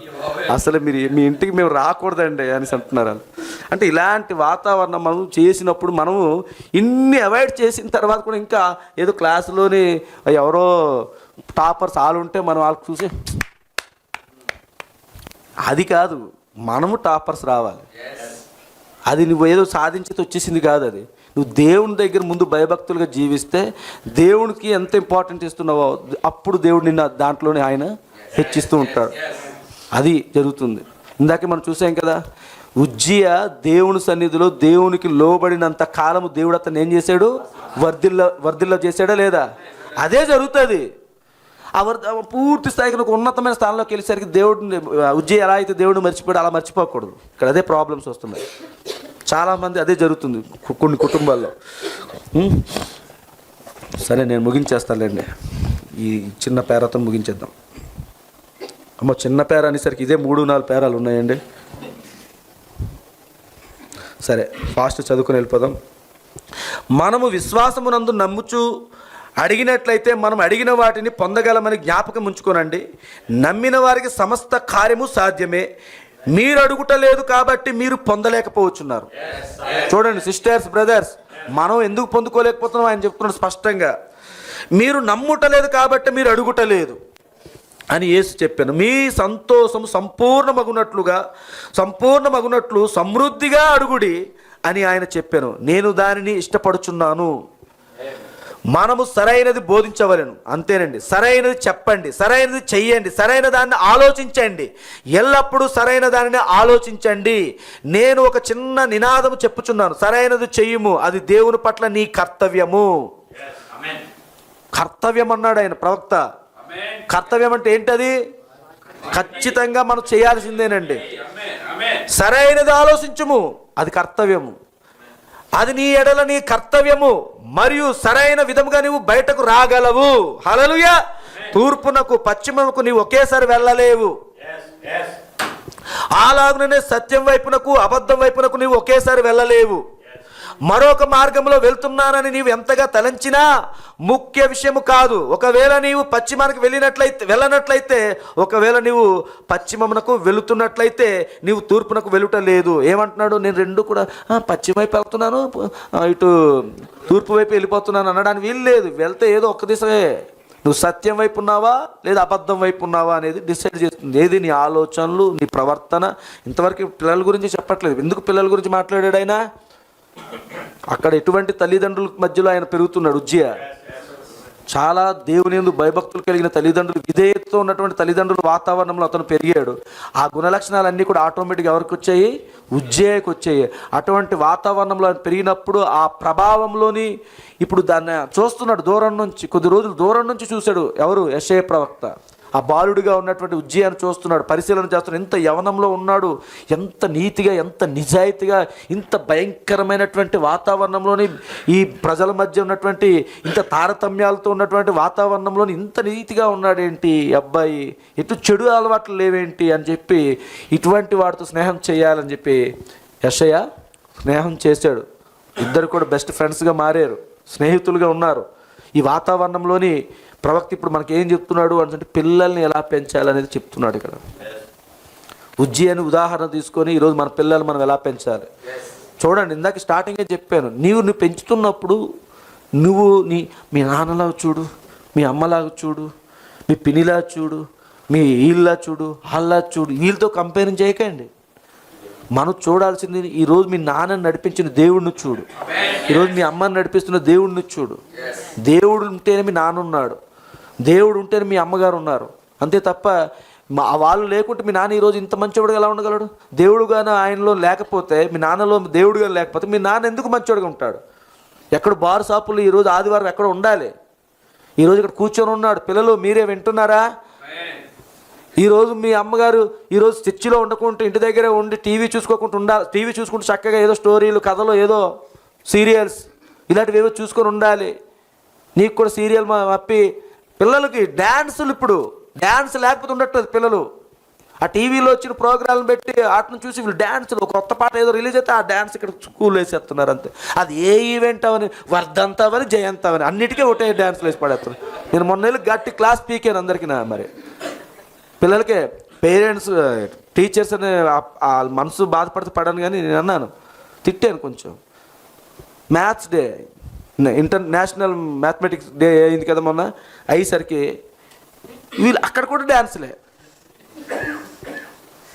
తోల గసిరీసి ఒకటే అన్నాను, ఈ మ్యాథ్స్ సంబంధించింది ఏదైతే ఉందో దాని ప్రజెంటేషన్ చేయండి, ఈ డ్యాన్సులు ఇవన్నీ ఏదో పనికి మళ్ళీ దానికి ఏదో ఉంటాయి కదా అప్పుడు ఎదురు అని చెప్తే అవి ఆగిపోయి, లేకపోతే దానికి డ్యాన్స్ సిద్ధమైపోతుంది. అంటే అలా ఎక్కడి నుంచి ఈ సినిమాలు, పాటలు ఇవన్నిటి మీద వాళ్ళకి ఫోకస్ వెళ్ళిపోయి అదే చేస్తున్నారు.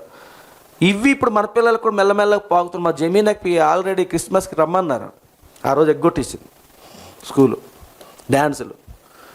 ఇప్పుడు సొసైటీ వర్తమానం ఇంకా కొద్ది టైం ఉంటే బాగుండు. పిల్లల గురించి మనకి ఎలాంటి ఒత్తిళ్ళు ప్రవక్త చెప్పేశాడు ఇక్కడ చక్కగా. స్కూల్ ఎలాంటి ఒత్తిళ్ళు తీసుకొస్తున్నారు, స్కూల్ ఎలా రన్ అవుతున్నాయి, పిల్లలు ఆ చిన్న చిన్న ఫ్రాకులు లాంటివి వేసుకొని స్కూల్కి రమ్మంటే ఆ పేరెంట్స్ ఒప్పుకోలేదని చెప్పి ఆ స్కూల్ యాజమాన్యం ఏం చేశారంటే కోర్టులో కేసు వేశారు ఇప్పుడు పేరెంట్స్ మీద. ఇప్పుడు చూడండి దెయ్యం ఎలా పనిచేస్తుంది చూడండి, ఒత్తిళ్ళు వస్తాయి మనకి. ఇప్పుడు మన పిల్లలు మన ఈ చెవులు ఇవి ఏమి వేసుకోరు, మేకప్స్ ఏమి ఉండవు, లిప్స్టిక్లు ఏమి ఉండవు, ఏదో ప్రోగ్రాంలో వాళ్ళు అన్నిటికీ ఇలాగే ఉంటారేంటి మీరు, ఏదో దాంట్లో మీ పిల్లల్ని పార్టిసిపేట్ చేయించండి, ఏమి ఉండదండి, జస్ట్ అక్కడ నుంచోవడానికే అంటే మనం అక్కడ ఉన్నాం కదా, సరే నన్ను నుంచోబెట్టడం కదా, ఈలోపు ఏం చేస్తారు, అక్కడ మేకప్ హీరోయిన్ వస్తుంది అక్కడ కిట్టు పట్టుకొని, ఆవిడ వచ్చి పిల్లలందరూ రుద్దేస్తుంటుంది. వీళ్ళు కూడా పక్కనే ఉంటే మా డాడీ ఒప్పుకోరు, మా మమ్మీ ఒప్పుకోరు అంటే అది ఇక్కడ రారులే వేసుకో అంటారు. నువ్వు ఏం చేసుకుంటావు? అర్థమవుతుంది కదండి, పిల్లల కోసం చెప్తున్నావు. ఇవి మనుషుల ప్రభావాలు. మనుషులంటే మనుషులు కాదు, మనుషుల్లో ఉన్న దురాత్మల ప్రభావం ఇది. నువ్వు గ్రహించాల్సిన మనిషి నుంచి వచ్చిన ప్రభావం గురించి కాదు, మనిషిలో ఉన్న ఆత్మ, ఏ ఆత్మలతో ఉన్నారు, వాళ్ళు ఎటువంటి స్పిరిట్తో నీతో మాట్లాడుతున్నారు, ఇవన్నీ మనం గ్రహించాలి. దేవుడి కొద్ది మాటలు దీవించినట్లుగా ప్రార్థన చేస్తున్నాం.